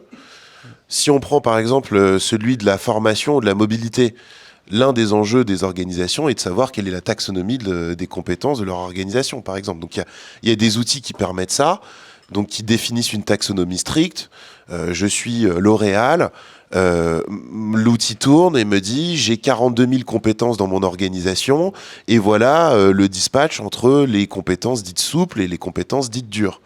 Et après, les outils peuvent aller plus loin, par exemple, en disant voilà les compétences qui sont surreprésentées dans certains départements, celles qui sont sous-représentées, celles qui sont dites pénuriques, pour que l'organisation puisse, de facto, aller chercher les compétences qui lui manquent, soit en faisant monter des collaborateurs existants, soit en faisant du recrutement externe. Et donc, c'est là où on voit le lien entre les outils et le changement de l'organisation. Ça, c'est un exemple parmi tant d'autres. Si on est sur le People Analytics, en l'occurrence, là, souvent, ce qui revient, c'est plutôt l'indice de satisfaction ou l'indice d'engagement des collaborateurs, parce que, et on en a parlé tout à l'heure, l'hybridation a posé 3 questions qui changent le rapport au travail. La première, c'est pourquoi je travaille, comment je travaille, et la troisième, c'est d'où je travaille. Et donc, cette triple question fait que les attentes des collaborateurs sont de plus en plus individuelles face à des directions RH qui doivent avoir aussi quand même une forme en tout cas de consistance dans l'offre qu'ils proposent à leurs employés. Et donc, c'est ce jeu entre consistance et hyper-individualisation qui peut être aussi traité via des solutions data RH, même si je tiens quand même à faire l'emphase sur le fait que à la fin, l'arbitrage, il est toujours humain. Ces solutions-là sont juste pour apporter des décisions, des éléments de décision éclairés, mais la décision finale, elle reste humaine. Justement, il y a une question sur le chat, ça sera la dernière question. L'IA ne voit pas les soft skills chez les travailleurs lors des recrutements ou de montée en compétences, à part les compétences techniques. Comment faire? Est-ce qu'une évolution est prévue dans ces technologies? Oui. Alors, il y a des solutions qui existent, mais c'est toujours finalement la convergence de plusieurs acteurs importants pour la RH. On va dire que déjà tous les cabinets de recrutement qui accompagnent beaucoup de grands groupes dans la planification de leurs effectifs, eux, en tout cas, ont cette montée en compétence sur ce sujet. C'est-à-dire, je sais définir quelles sont les compétences inhérentes à la négociation. Donc, je vais faire des assessments pour mon client qui veut recruter des commerciaux. Dans cette logique-là, je peux lui partager un talent pool qui est composé de personnes qui ont des compétences souples en négociation parce que j'ai pu m'en rendre compte de manière humain à humain. Donc ça, c'est le premier point. Le deuxième point, c'est qu'il y a des solutions sur le marché qui existent. Je pense à Pimetrix qui a changé de nom. Mais moi, c'est une solution que j'ai utilisée, que j'ai vécue en tant que candidat avant de rentrer chez LinkedIn, qui utilise des modèles de machine learning assez pointus, et notamment de face recognition, où en fait on regarde les micro-expressions du candidat par rapport à des cas de logique qui lui sont soumis, pour voir dans quelle mesure finalement ce candidat a une capacité de rebond ou les soft skills nécessaires sur le job qui est ACC. Donc ça, c'est des solutions qui existent, principalement des solutions américaines, mais je doute pas que notre French Tech sera en capacité aussi de venir challenger. Et donc ça existe, ça reste très niche. Je pense qu'il ne faut pas basculer dans le tout technologique non plus. La technologie est plutôt là en soutien que plutôt autonome et décisionnaire toute seule. De toute façon, ce ne serait pas productif. Et il faut garder ce contact avec les candidats. Les RH ont de l'expérience, surtout sur les stratégies de recrutement. Donc, c'est très, très important de bien les associer, de bien leur faire comprendre l'intérêt de ces outils pour qu'ils restent les maîtres du jeu. Mais juste, comment on est sûr que... vous parlez de face recognition. Oui. Comment on peut être sûr que c'est fiable aussi si on utilise ça? Alors bon, sans rentrer trop dans les détails, ça ça fait écho aussi à des papiers de recherche et dans des grandes universités américaines où en fait on sait que pour minorer les marges d'erreur, il faut avoir des grandes tailles d'échantillons.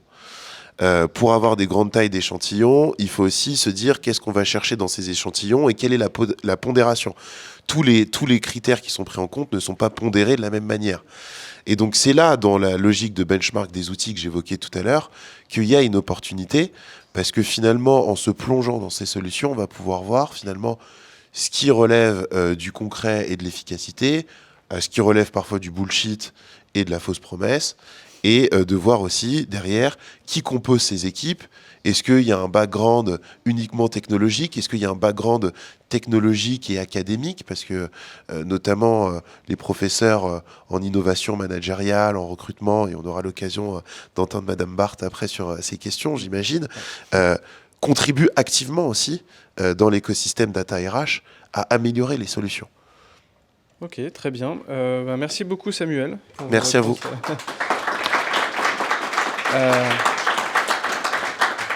On pourra reposer des questions à Samuel tout à l'heure, en fait. Donc, je vais appeler Isabelle Barthes, qui est professeure des universités en management et conférencière RH. Et hautement technologique, avec un outil particulièrement high-tech, le papier et le crayon. Est-ce que vous pouvez vous présenter et expliquer un peu votre... Oui, alors je suis enseignante-chercheuse en management. Je m'intéresse plus particulièrement à tout ce qui est, en effet, innovation managériale, tout en gardant les pieds, je dirais, sur terre. Et il se trouve que j'ai une expérience de chercheuse, donc je m'adosse à mes recherches, à celles de tous mes collègues du monde entier, et puis à mon expérience de manageuse, parce que j'ai managé, que ce soit dans le public ou dans le privé. Donc ça rend modeste aussi beaucoup par rapport à tout ce qu'on peut raconter, parce qu'en effet, entre les belles intentions, les beaux PowerPoint qu'on peut tous faire, et la réalité du terrain, eh bien, il peut y avoir des écarts assez conséquents. Et c'est vrai que là, après cette séquence passionnante, et je salue la prestation, je pense à toutes les TPE et PME en France qui sont quand même très éloignées de tout ce qu'on vient de dire. Et je ne sais pas si, il faut savoir le dire aussi, si elles sont en capacité d'intégrer rapidement toutes ces dimensions. Ça, c'est un enjeu important, oui. Donc, du coup, un de vos sujets de prédilection, c'est le management. Après 3 années de crise sanitaire qui ont rebattu les cartes, 2023 sera aussi, du coup, l'année de l'innovation managériale. Pour vous, quels seront les grands challenges à relever en la matière en 2023 et au-delà? Alors, je précise ce qu'on appelle l'innovation managériale, parce que c'est comme beaucoup de sujets, définir, c'est quand même important. Oui. Sans citer Camus. C'est vrai que l'innovation managériale, c'est un concept qui a été mis au jour par un chercheur américain qui s'appelle Gary Hamel, qui a fait une pyramide. Et il a dit un truc tout bête, mais très simple. Tout est copiable. Les produits sont copiables, les process sont copiables, les business models sont copiables. il y a un truc qui n'est pas copiable dans une entreprise, c'est les êtres humains, les hommes et les femmes. Et c'est là où est le distinctif de votre entreprise. Et c'est vrai que moi, je suis beaucoup appelée dans des entreprises pour des conférences, des réflexions, des ateliers. Les questions actuelles, c'est comment on recrute, parce qu'on a besoin de recruter des gens dont on a envie, pas par défaut. Comment on garde ces personnes, et surtout on les garde engagées. Et puis comment on se sépare bons amis, parce que ça aussi, c'est un vrai sujet. Et ce que je leur dis, c'est que ce n'est pas l'entreprise, c'est les managers qui font la différence. Moi, je le vois très, très fort chez mes étudiants qui sont ont une forme de naïveté par rapport au marché du travail. Ils vont rentrer dans une boîte qui n'était pas forcément leur projet, qui n'était pas la plus glamour, qui n'était pas le truc le plus génial. Mais ils rentrent parce qu'ils ont rencontré une personne, un manager, et ils restent parce qu'il y a un manager avec lequel ils ont une relation spécifique. Et là, moi, mon travail actuellement, mon obsession, c'est de dire c'est les hommes et les femmes qui font une entreprise. Les outils, oui, mais les outils, ils n'ont aucun sens sans cette interaction de l'appropriation des outils et de leur bonne utilisation. Or, les outils high-tech, low-tech, je ne sais pas, tech, etc., sont souvent, malheureusement, une fuite de l'humain. Parce qu'un entretien d'évaluation qui est purement de la RH et du management, c'est regarder quelqu'un les yeux dans les yeux en lui disant « là, tu as été bon, ça c'est facile, mais là, tu as été moins bon, et il faut qu'on y travaille ». Ça, c'est beaucoup plus difficile. Et quand on voit les outils qui permettent de faire des 360, des loopings, etc., et qui sont une stratégie d'évitement de la personne, moi, je m'interroge. Donc, ce qui est très intéressant dans vos tendances, c'est qu'en effet, je pense qu'on revient quand même à cet essentiel, c'est que la fonction RH, c'est le H, quoi. C'est les hommes et les femmes.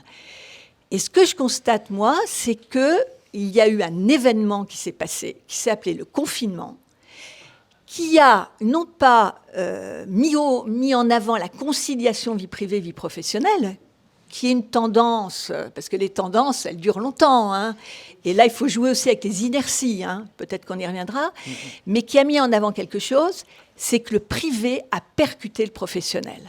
Et je ne sais pas si les RH sont d'accord avec moi, mais moi, ce qu'ils me disent, quand je les rencontre, c'est que maintenant, on découvre que les gens ont des émotions et qu'ils les ramènent au travail, et que les DRH, ils ont affaire à de l'affectif, et que c'est compliqué de gérer des émotions, de l'affectif, et des exigences qui dépassent très souvent le périmètre qui devrait être purement professionnel. Et c'est vrai que là, il y a une innovation à trouver qui passe par quelque chose qui est compliqué. C'est pas gérer uniquement le contrat de travail, mais c'est gérer le contrat psychologique. Et le contrat psychologique, c'est pas non plus vaporeux. C'est qu'est-ce qu'attendent les gens en termes de représentation de ce qu'ils imaginent qu'on attend d'eux dans l'entreprise et la juste rétribution. Donc la première chose que je dirais, c'est ça, c'est l'affectif. La deuxième chose, je viens de le dire, c'est le sentiment de justice. Et il y a quelque chose qui est hyper compliqué, que Tocqueville avait vraiment développé, et que les économistes montrent aussi assez facilement, c'est que plus il y a de l'égalité dans l'entreprise, plus on fait l'effort d'égalité, plus le sentiment d'injustice est important. Et là, les DRH, ils ont un boulot, ils ont l'impression de décoper quelquefois le Titanic avec une petite tasse à café. Et il faut en tenir compte. Voilà, ça c'est une chose que je vois. La troisième chose que je vois, c'est un besoin de sincérité, d'authenticité. Ouais, il y a beaucoup de déclarations, il y a beaucoup de conférences, il y a beaucoup de bonnes paroles. Voilà. Les seniors, mais bien sûr, on adore les seniors. On adore les gens qui sont handicapés. On valorise les parcours. Et là, la réalité, elle n'est pas celle-là. Voilà. Donc, je crois que, vous voyez, ça va être certainement le sujet du prochain printemps de l'économie, parce que je fais partie du comité scientifique, l'urgence d'agir. Voilà. Là, il faut passer à l'action. On a eu 3 ans où on a été en mode essorage machine à laver. Je crois qu'on a bien compris qu'il y avait plein de choses qu'on ne pouvait pas anticiper, etc. Maintenant, agissons. Faisons les choses concrètement. Et c'est mon autre point, Soyons simples. Soyons simples. J'avais entendu à la NDRH, à l'université de la NDRH, des DRH qui disaient « J'ai tout enlevé des murs, j'ai tout arrêté et je suis revenu au basique. » Voilà, les gens ont besoin de choses simples, de mots simples. Et c'est la théorie du récepteur, l'émetteur-récepteur. Voilà, pas des chartes hyper compliquées, pas des outils, mais voilà, des choses. Et on le voit bien avec ce qui se passe dans la rue. Les gens ont besoin qu'on leur parle, qu'on les reconnaisse et qu'on les entende. Voilà, qu'on les entende avec des choses simples. Et là, je crois qu'on a voulu sophistiquer beaucoup de choses pour des raisons diverses et variées. Après, il y a aussi les fonds de commerce qu'on utilise dans les entreprises. Mais si on passe à côté de ça, on se plante. Vous parlez de l'affectif, du sentiment de justice, de sincérité. Et tout à l'heure, vous parliez aussi d'inertie. Parce que ça peut être un gros défi pour les managers de faire tout ça. Est-ce qu'il faudrait les former? Enfin, comment faire en fait? Alors, il y a deux choses dans ce que... Oui, il y a l'inertie. Alors, l'inertie, je suis désolée, c'est pas très... Comment dire, inspirant peut-être de dire ça, mais les choses, on appelle ça la chronobiologie des entreprises, la chronobiologie des comportements. Le temps, Benoît Serre en parlait, c'est vraiment quelque chose d'hyper important. Il y a un tempo à développer dans l'entreprise. La disruption, c'est bien, mais on ne peut pas tout casser du jour au lendemain. Et ne disons pas que c'est la résistance. Voilà, non, mais il y a une forme d'habituation, il y a une forme d'intégration.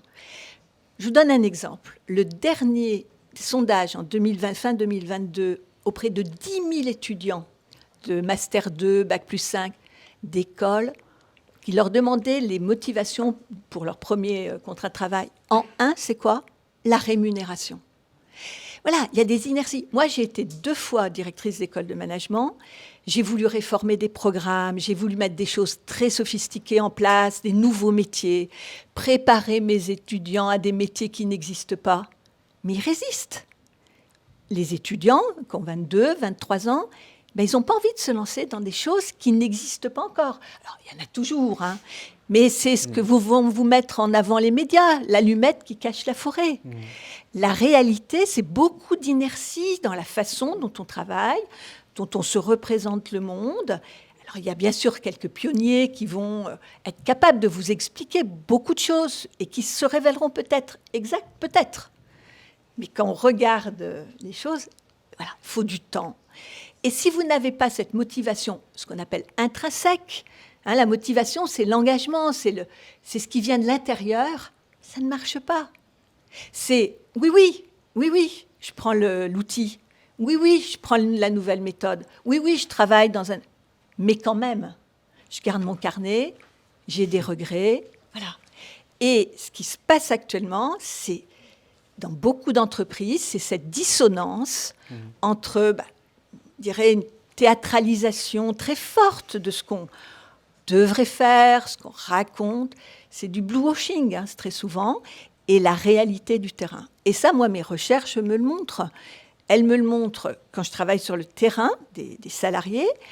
Elles me le montrent aussi quand je travaille avec des managers qui sont une population qui est actuellement très désemparée. Il y a vraiment beaucoup de managers vraiment lost in management. Toute cette population des managers intermédiaires qui sont à la fois pris par les injonctions du haut, avec une gouvernance qui souvent est très en hélicoptère, qui a d'autres raisons d'agir, je n'ai pas de jugement là-dessus, et la base qui attend, qui exige, qui a des espérances par rapport à ce qu'elle veut faire, ces managers intermédiaires, ils sont ce qu'on appelle en tension de rôle, ils sont épuisés. Et c'est là où le rôle de la formation est important. Benoît Serre expliquait, enfin vous le montrez bien dans votre... Parce qu'il y a plein de choses, il y a des mines dans votre cahier de tendance. Cette tension entre l'expertise et le management. Moi, le nombre d'entreprises où les experts ne veulent pas devenir managers. Pourquoi? Parce qu'ils savent qu'ils seront moins reconnus. Passer à le management, c'est perdre son expertise, faire le deuil de son expertise. Ça, moi, je le vois dans beaucoup d'univers. On n'est plus le meilleur. C'est souvent garder le temps de l'expertise et rajouter le temps du management, le soir, le week-end, voilà, vite fait, et ne pas avoir la formation et la reconnaissance pour ça. On ne s'improvise pas manager. Et moi qui ai beaucoup travaillé sur les soft skills, je pense qu'on a eu aussi un tort, c'est de penser que le management, c'était que du mou. Le management, c'est pas que du soft et du mou. Alors le soft, c'est plutôt du doux. C'est aussi des hard skills. C'est comment on conduit une réunion efficace, comment on mène un entretien d'évaluation performant, comment on est à la fois à l'écoute du local et en veille sur le transversal de l'organisation. Voilà.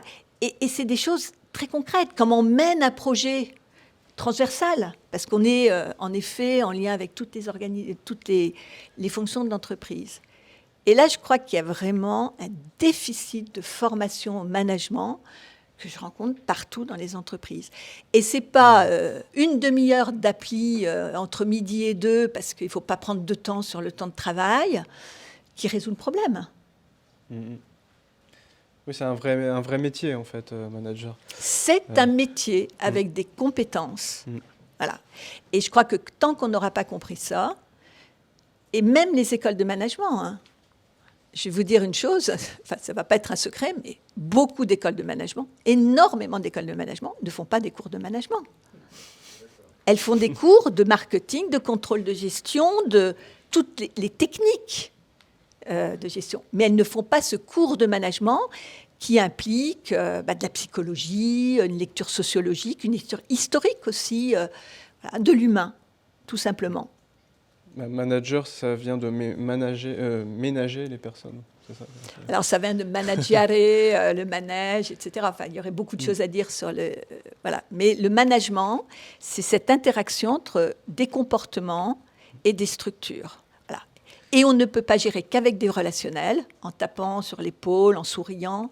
Et on ne peut pas manager qu'avec des structures qui seraient des process, des outils, etc.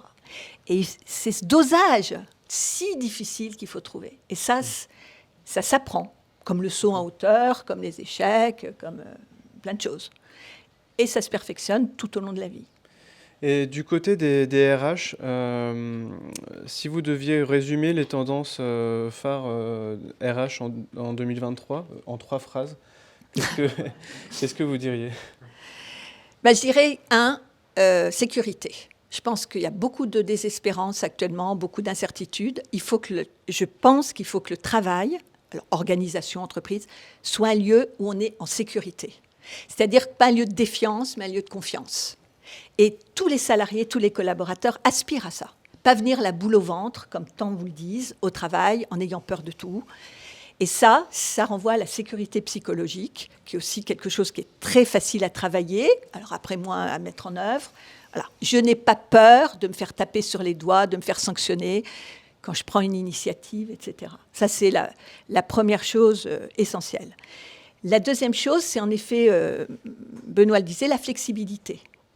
Le fameux Atawadak, anytime, anyway, any device, any content. C'est-à-dire que je suis suffisamment intelligent, parce que les collaborateurs sont des gens intelligents, pour savoir comment arriver à l'objectif qu'on m'a donné, peut-être en n'ayant pas les mêmes horaires, le process, etc. Donc, pas être dans le stéréotype, ça me paraît vraiment important. Et ça veut dire qu'il faut former les gens à ça. Et qu'on s'est rendu compte que les formations qui étaient réservées à des élites de l'entreprise, hein, les HIPO, les DRH, les directions, il faut les descendre à des gens, parce que le télétravail nous l'a montré, la gestion du temps, la gestion des priorités, c'est aussi valable pour tout le monde. Voilà. Et puis la dernière chose, c'est dans un contexte beaucoup plus général, parce que l'entreprise, le travail, c'est sociétal, ça appartient, c'est la notion de sobriété. Voilà. Et je crois qu'il y a quelque chose qui est en train de monter, c'est comment on peut être sobre dans beaucoup, beaucoup de choses, et la DRH ne peut pas s'exclure de ça. Donc, quel est le coût du numérique? Quel est le coût de choses qui... Comme je reviens à cette notion de simplicité. Donc, cette notion de sobriété me paraît très importante. D'accord. On va voir si ça inspire les personnes dans la salle. Oui, monsieur. Je voulais savoir par rapport à ce qu'a dit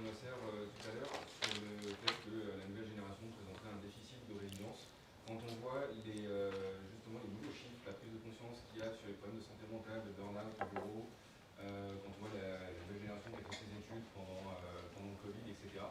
Est-ce que c'est pas plutôt, je pose la question, je ne pose pas en antagoniste, je pose la réflexion, c'est pas plutôt qu'on a attendu trop des employés pendant longtemps, ou qu'on leur a trop imposé, ou attendu d'eux qu'ils étaient justement au bureau pour tout faire, et qu'il y a un changement justement de vision à ce niveau-là. Alors du coup, donc, la question c'est par rapport à ce que disait Benoît Serre tout à l'heure sur la génération Z qui a actuellement un déficit de résilience. Qu'est-ce que vous pensez du fait qu'il y a des nouveaux chiffres qui montrent que le burn-out explose et qu'il y a des difficultés par rapport au distanciel? Est-ce que c'est pas plutôt qu'on aurait attendu trop des salariés pendant longtemps? Voilà. Alors, 3 choses. On attend tout du travail. On travaille de moins en moins. Je parle de la France, hein, on attend de plus en plus du travail, hein, du plaisir, du développement de soi, de la reconnaissance. Là, il faudrait peut-être aussi remettre les choses à leur juste mesure. Il y a un moment, on travaille, mais un moment, on vit. Voilà. Et c'est vrai que cette collision dont je parlais entre le privé et le public, donc là aussi, il faut peut-être être un peu plus sobre dans ce qu'on attend du travail. La deuxième chose, la génération Z. Alors, les chercheurs vous le diront, c'est du bullshit. La notion de génération, c'est du bullshit. Et il faudrait vraiment pouvoir déconstruire ça. On est sur du parcours de vie. Vous remontez à l'Antiquité, quand on est jeune, on a des appétences, on appréhende la vie de façon différente que quand on est moins jeune et quand on est plus vieux. Voilà. Et ça a toujours existé. Je peux vous faire des conférences là-dessus. Donc cette génération des jeunes qui arrivent, c'est normal. Elle a des envies. Elle a une naïveté. Moi, je vois mes étudiants, ils ont des attentes qui, après, on est plus raisonnable, hein, je dirais, sur ces attentes. Alors, ils ont été fragilisés, mais comme tout le monde, par le confinement et tout ce qui s'est passé. Voilà. Après, dernière chose, le burn-out. Voilà. Quand vous regardez les statistiques, c'est vrai, quand on regarde l'absentéisme, il est plus dû à des RPS que peut-être avant, accident du travail, etc., mais la population la plus fragilisée, c'est ce que je disais, c'est les managers intermédiaires. C'est vraiment là qu'on voit la courbe monter, ce qui est moins le cas de l'ensemble des salariés. Juste une dernière question par rapport au live, et après je fais revenir Samuel. Est-ce qu'on peut manager avec l'intelligence émotionnelle, et comment former les managers à cette gestion des émotions ? Alors, c'est une très bonne question. Oui, il y a des choses très intéressantes. Je me tourne vers tout ce qu'on appelle la psychologie positive. Je vous rappelle qu'il y a quelques années, aux États-Unis, 4 chercheurs pilotés par Engelman ont réfléchi à la psychologie en se disant mais on va arrêter de faire une psychologie pathologique et on va s'appuyer sur ce qui va bien, sur les forces, sur ce qui est positif. Et on va essayer plutôt de développer les forces. Et en travaillant la psychologie positive, mais c'est des choses toutes bêtes. Est-ce que vous commencez vos réunions par parler de ce qui est positif, au lieu de commencer à dire ce qui va mal? Est-ce que quand un salarié, quand vous avez un entretien avec un de vos collaborateurs, vous lui dites d'abord tout ce qui est bien, avant de lui dire « Ah oui, mais là, il y a encore tout ça à faire, etc. » Est-ce que vous travaillez vos forces plutôt que d'être tout le temps à vous dire, complexe du stylo rouge, je suis prof et je me sens un peu... il y a un problème sûrement par rapport à notre système éducatif, mais voilà, disant, mais voilà, je suis une belle personne, je ne suis pas forcément Superman ou Superwoman, mais j'ai tellement de choses à dire. Travailler ce qu'on appelle l'empowerment, le pouvoir d'agir, l'agentivité. C'est-à-dire avoir des outils. Moi, mon but, c'est des outils pour ne pas subir. Après, je suis quelqu'un qui dit il faut être serein et aligné par rapport à ce qu'on a envie. Et moi, mes étudiants, à la fin des séminaires de management que j'anime, ils me disent souvent merci. Merci de ne pas m'avoir dit qu'il fallait avoir une Rolex à 50 ans. Merci de ne pas m'avoir dit que la réussite, c'était de monter les échelons hiérarchiques. Voilà. J'ai des étudiants en école de management qui veulent être fonctionnaires, avec toutes les images que ça représente, parce qu'ils veulent la sécurité de l'emploi. Et si on est bien avec soi, je terminerai avec ça, quand on est bien avec soi, on a confiance en soi, on est bien avec les autres. Et quand on peut développer ce cercle vertueux de la confiance en soi, la confiance dans les autres me font confiance, et la confiance dans l'organisation, c'est-à-dire qu'elle ne raconte pas des choses qu'elle ne fait pas, hein, l'alignement, eh bien, on est sur quelque chose qui se passe vraiment de vertueux. Voilà. Alors que dans beaucoup d'organisations, c'est un cercle délétère. Les gens perdent confiance dans leur organisation parce qu'ils voient qu'entre ce qui est dit et ce qui est fait, ce n'est pas la réalité. C'est la défiance et la concurrence plutôt que la confiance. Donc, c'est chacun pour soi. Et puis, Dieu reconnaîtra les siens, le marché du travail reconnaîtra les siens, ce qui est embêtant. Et puis, une perte de confiance en soi, qu'on voit chez beaucoup de personnes, d'où l'absentéisme, etc. Voilà. Donc, s'il y a un job pour moi, là, actuellement, des DRH, c'est de marteler qu'il faut travailler la confiance. Et c'est la chose la moins bien partagée actuellement, la nouvelle denrée rare dans les organisations. Il faut que les DRH s'y attellent parce que c'est quand même eux qui sont les spécialistes de la relation humaine. D'accord. Un gros challenge. Du coup, Benoît Serre est parti, mais Samuel est toujours là et je vais le rappeler sur scène aussi. Et vous pouvez poser vos questions à nos deux interlocuteurs. Vous pouvez vous passer le micro mutuellement. D'accord. Ouais. Voilà. Oui. Je peux poser la question. Allez-y. J'avais envie de poser une question à Samuel à la fin de son intervention. Et en fait, ce que tu viens de dire, c'est parfaitement aligné. Tu as dit le troisième enjeu pour 2023, c'est la sobriété. Alors, ce qui me choque un peu sur le discours sur la technologie, et notamment lorsque j'entends que l'avenir va être, qui n'est encore pas assuré sur le métavers et sur le blockchain, en fait, ce sont les deux technologies qui font le plus gros, qui a le plus gros impact sur la planète. Alors qu'en même temps, on dit au DRH qu'il va falloir sensibiliser les collaborateurs à être justement plus sobres. Je veux dire, il y a vraiment un... Alors comment va-t-on réconcilier des technologies qui sont très coûteuses et dont l'utilité, je parle surtout du métaverse, questionne, avec cet énorme impact sur la planète? Parce qu'on prévoit qu'en 2030, on aura 10% de la consommation énergétique de la planète qui sera uniquement liée au digital. Il faut quand même arrêter, alors que les vols... sont moins de 4%. Il faut arrêter de nous faire croire que la technologie est une solution miracle. Je suis un peu cash parce que vraiment là, on voit tellement de discours sur le métavers, même à Vivatech, j'ai interpellé les experts sur le métavers, ils ont été incapables de répondre.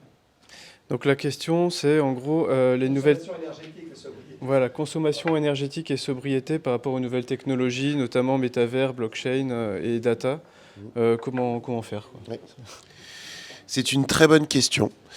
Et la technologie évolue en fonction aussi de ses contraintes, de la contrainte environnementale. Pour prendre l'exemple de la blockchain, le modèle aujourd'hui de validation de la blockchain est très énergivore, c'est la proof of concept.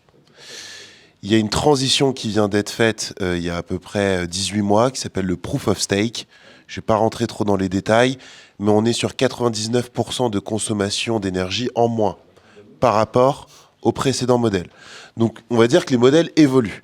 Après, je suis tout à fait aligné avec vous sur le sujet du tout technologique n'est pas du tout l'avenir. Ça, c'est sûr. En revanche, on vit quand même dans un monde où les entreprises doivent être rentables, dans un monde de concurrence, dans un monde capitaliste. Et donc, ces solutions apportant des avantages comparatifs, elles sont donc intégrées aux organisations et diffusées largement. J'ai souvent tendance à dire qu'une technologie qui est diffusée ou adoptée largement, c'est quand on s'en rend même plus compte qu'on l'utilise. Aujourd'hui, certains d'entre vous ont peut-être utilisé leur GPS pour venir, ou une solution comme ça. Et c'est un réflexe. On ne se rend pas compte que derrière, il y a des algorithmes de géolocalisation ou toutes ces choses-là. Je pense qu'avant qu'on arrive, en tout cas, à une adoption de ce niveau-là, alors sur le métaverse, j'y crois pas du tout, pour être très honnête, encore moins dans la RH.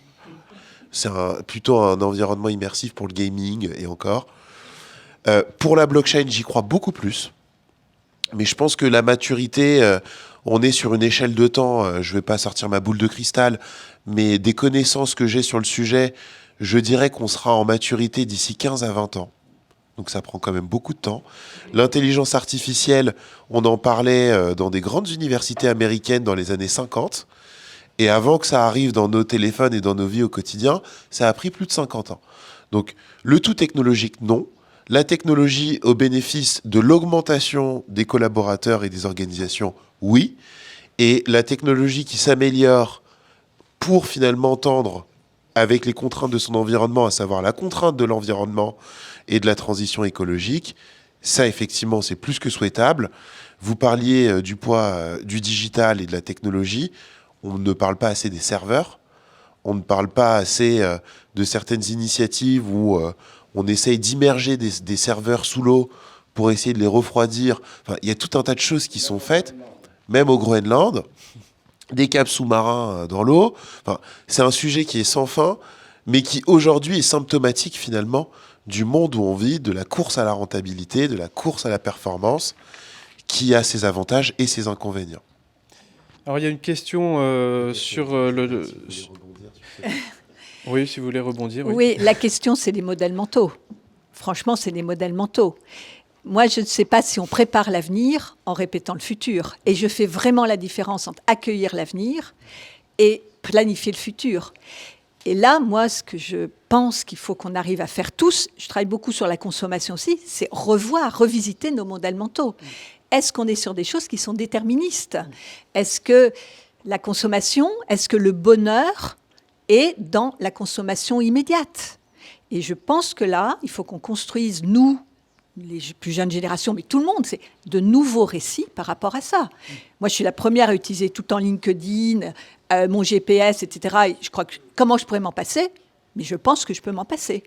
Voilà. Et je crois que là, il y a vraiment un travail de se dire, revisitons nos modèles mentaux. Revoyons ces impensés. Vous savez, c'est l'histoire que vous connaissez tous de Forester. Les petits poissons qui croisent le vieux poisson dans l'eau. Hein, et le vieux poisson leur dit, aux petits poissons, il leur dit, alors l'eau est bonne ? Et les petits poissons le regardent et disent, c'est quoi l'eau ? Et là, je crois que, voilà, on est dans un monde où on ne se pose pas cette question sur la façon dont il fonctionne. Et je ne parle pas de politique. Voilà. Je pense qu'il y a une chose qu'il faut qu'on arrive... Et je crois que vous citez dans le livre, à un moment, la fenêtre d'Overton. Ce concept hyper intéressant, qui est de dire comment on passe de l'impensable au raisonnable, chose des étapes, à la régulation. Et pour paraphraser une phrase bien connue, je pense que « regulation is coming ». C'est-à-dire que, non mais, on l'a vu avec les GAFAM, vous êtes d'accord ? C'était la jungle, on commence à réguler. Et je crois qu'il va y avoir l'idée d'une consommation et de comportement sous contrainte, voilà, qu'il va falloir accepter. La sobriété, c'est peut-être aussi mettre à distance, être dans le désir plus différé, attendre. C'est peut-être être plus dans le respect des objets, réparer, voilà. Et construire de nouveaux récits valorisant à partir de ça, ça me paraît intéressant, pour ne pas sombrer dans, en effet, le tout technologique, qui a ses avantages. Hein. Je ne critique pas tout non plus, mais qui ne peut pas être notre avenir. Justement, alors, en ligne, il y a une question peut-être qui peut vous inspirer, Samuel. Est-ce que vous pensez vraiment que la technologie va sauver les RH à l'heure où les salariés souffrent d'hyperconnexion ? Enfin, souffrent, en tout cas, sont concernés par ça. On revient sur cette question d'équilibre et de la mesure. Je ne pense pas que la technologie va sauver les RH. Ça, je ne pourrais pas le dire. En revanche, je pense que la technologie contribue fortement à l'efficacité des organisations, d'où le fait qu'il y ait autant de technologies embarquées dans nos organisations, sinon elles ne seraient pas présentes. Si je veux donner des exemples très concrets à ça, peut-être un exemple où la technologie est très utile pour l'organisation. Je vais donner l'exemple d'un grand groupe et l'exemple d'une petite entreprise. Il y a des grands groupes qui ont des belles marques employeurs et qui... même si on est sur un marché en tension, génère, en tout cas à chaque fois qu'elle pourvoit une offre, énormément de candidatures. Ça crée plusieurs problématiques pour les ressources humaines derrière. Ça va être de trouver finalement l'aiguille dans la botte de foin. Sauf que quand la botte de foin, c'est 2500 ou 3000 candidats sur une offre, par offre, et qu'on multiplie ça par 12 000 offres, par exemple, ça peut commencer à devenir très chronophage. Et donc là, en l'occurrence, effectivement, il y a bien cette relation historiquement qu'on appelait homme-machine, ou finalement technologie-humain, qui fait qu'on arrive à tirer le bon grain de livret. Un exemple pour une petite entreprise, je pense par exemple au système de comptabilité et de facturation. Aujourd'hui, c'est essentiel pour une organisation de savoir où est-ce qu'elle en est sur ces aspects-là. C'est l'un des environnements qui a le plus évolué sur les dernières années. La FinTech porte finalement cet écosystème French Tech, start-up, ainsi de suite. Et beaucoup de structures ne pourraient plus revenir en arrière parce qu'aujourd'hui, ces solutions leur apportent une efficacité, une transparence, une meilleure relation avec leur expert comptable, qui peut-être avant était un peu plus problématique, parce que voilà, l'arithmétie parfois aussi a ses mystères. Et donc, on voit bien que la technologie apporte des bénéfices. Mais en fait, la question, c'est pas de se dire est-ce que la technologie est bonne ou mauvaise. La question, c'est plutôt l'usage de la technologie. À quoi sert l'investissement que je vais faire dans une nouvelle technologie, dans une nouvelle solution? Si cette question, on peut y répondre clairement, facilement, et qu'en plus, au-delà du métier concerné, d'autres personnes dans l'organisation y voient un bénéfice, là, effectivement, il faut y aller. Si, par exemple, ça répond qu'à des objectifs très court-termistes qui ne peuvent pas être des objectifs communs pour plusieurs personnes dans l'organisation, là, en l'occurrence, il ne faut pas y aller. Je vois quand même que la flexibilité du travail, et notamment l'hybridation, a créé un sujet d'asymétrie d'information aussi.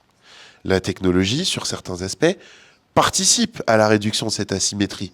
Quand un CEO demande à son DRH quel est finalement l'impact de la stratégie de montée en compétences qui a été faite sur une compétence qui est clé pour l'organisation, et que les équipes de ressources humaines peuvent remonter ça très rapidement avec des dashboards ou avec des petits résumés, des petits exécutifs summary, là c'est utile. Donc pour moi c'est plus l'usage que le tout technologique. Très bien. Eh ben... Je vais compléter une minute. Voilà. Je crois qu'il y a deux choses. C'est la croyance qu'il faut qu'on interroge sur à chaque problème, il y a une solution magique. Moi, je suis chercheuse et il y a une chose qu'on dit en recherche, quand le problème, c'est le problème. Et je pense que trop souvent, les managers, les dirigeants, les DRH ne posent pas vraiment le problème. Ils ont tout de suite le diagnostic en tête et ils cherchent la solution. Et il y a tout un milieu de la consultance, voilà, je vous apporte la solution. Mais est-ce que ça correspond au problème? Si je vais voir mon médecin en ayant mal à la tête et que je lui dis j'ai des migraines, je veux tel médicament, le médecin, il ne fait pas son job. Il faut qu'il prenne votre tension, qu'il vous fasse faire une... Voilà. Et là, on a vraiment une question par rapport à quel est le problème avant de penser solution. Vous savez, ce réflexe des managers, je veux pas que tu viennes avec des problèmes, je veux que tu viennes avec des solutions. Non, au contraire, passons du temps à poser le problème. Et là, je pense qu'on raisonnerait peut-être un peu différemment, ce qui n'exclut pas. La deuxième chose, et je termine là-dessus, le problème de l'hyperconnexion pose un problème que quelques chercheurs américains ont mis au jour assez récemment, c'est ce qu'on appelle l'effondrement du contexte. Avec la multiplicité des identités digitales, avec la multiplicité des informations qui nous arrivent sur nos fils, on n'est plus capable de contextualiser. Et là, il y a un problème véritablement de hiérarchie de l'information, de sourcing de l'information. Et en effet, d'identité de la personne, parce que, vous le disiez, sur LinkedIn, on va se présenter d'une certaine façon, sur Facebook d'une autre, sur Twitter... Voilà, on est dans un effondrement du contexte. Et là aussi, c'est un travail de fond à faire, qu'il faut qu'on fasse avec nos étudiants, nos enfants, c'est recontextualiser. Tout ne se vaut pas dans ce monde d'infobésité, d'injonction permanente. Et les salariés, dans les milieux professionnels, tout simplement les milliers de mails qui tombent, sont en situation de souffrance psychologique à cause de ça. Parce que je ne suis pas spécialiste, mais le cerveau humain, en fait, il n'est pas du tout multitâche comme on aimerait que ce soit le cas. Il fait une chose à la fois. Très bien. Merci beaucoup à tous les deux. Je vais redonner la parole à Thomas Chardin qui va conclure.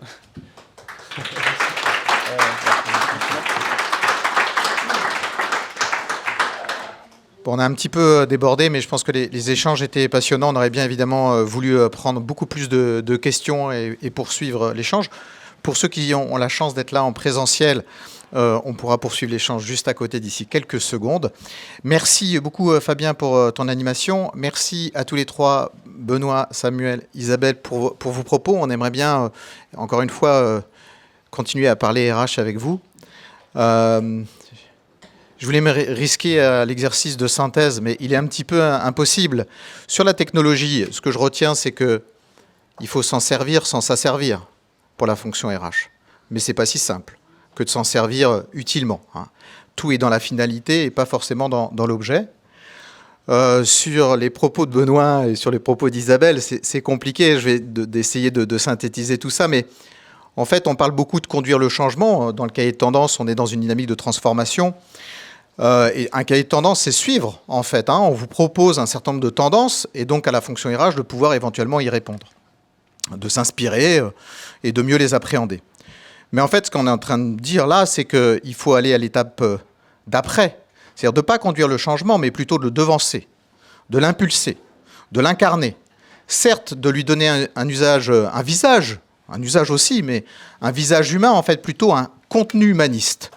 Là, il y a un véritable challenge. Alors, commençons par répondre aux tendances, grâce au cahier de tendances, et puis après, on pourra s'attaquer à cet autre sujet, qui est de faire en sorte d'être la fonction qui est la transformatrice des organisations, et allons même au-delà, peut-être la transformatrice de la société. Mais on va commencer par se transformer soi-même grâce à l'ensemble des grandes orientations qu'on a pu essayer de dresser dans ce cahier. Merci à toutes et tous. Merci à toutes et tous qui êtes aussi en ligne extrêmement nombreux. Merci Antoine pour la technique, Thomas pour les réseaux sociaux, évidemment Manuel comme chef d'orchestre. Et tout, difficile de citer tout le monde. Je vois Sandrine au fond de la salle, de tout le monde, de toute l'équipe Parlons RH. Je vous dis à très bientôt parce qu'en fait c'est un point de départ. On a dit évitons l'hyperconnexion. Moi je serais pour l'hyper-relation. Le R de DRH tout à l'heure on a dit c'est le H. Le R c'est celui de la relation. Donc restons en relation pour pouvoir partager autour de ce cahier de tendance. Merci à toutes, bonne fin de matinée et bonne journée.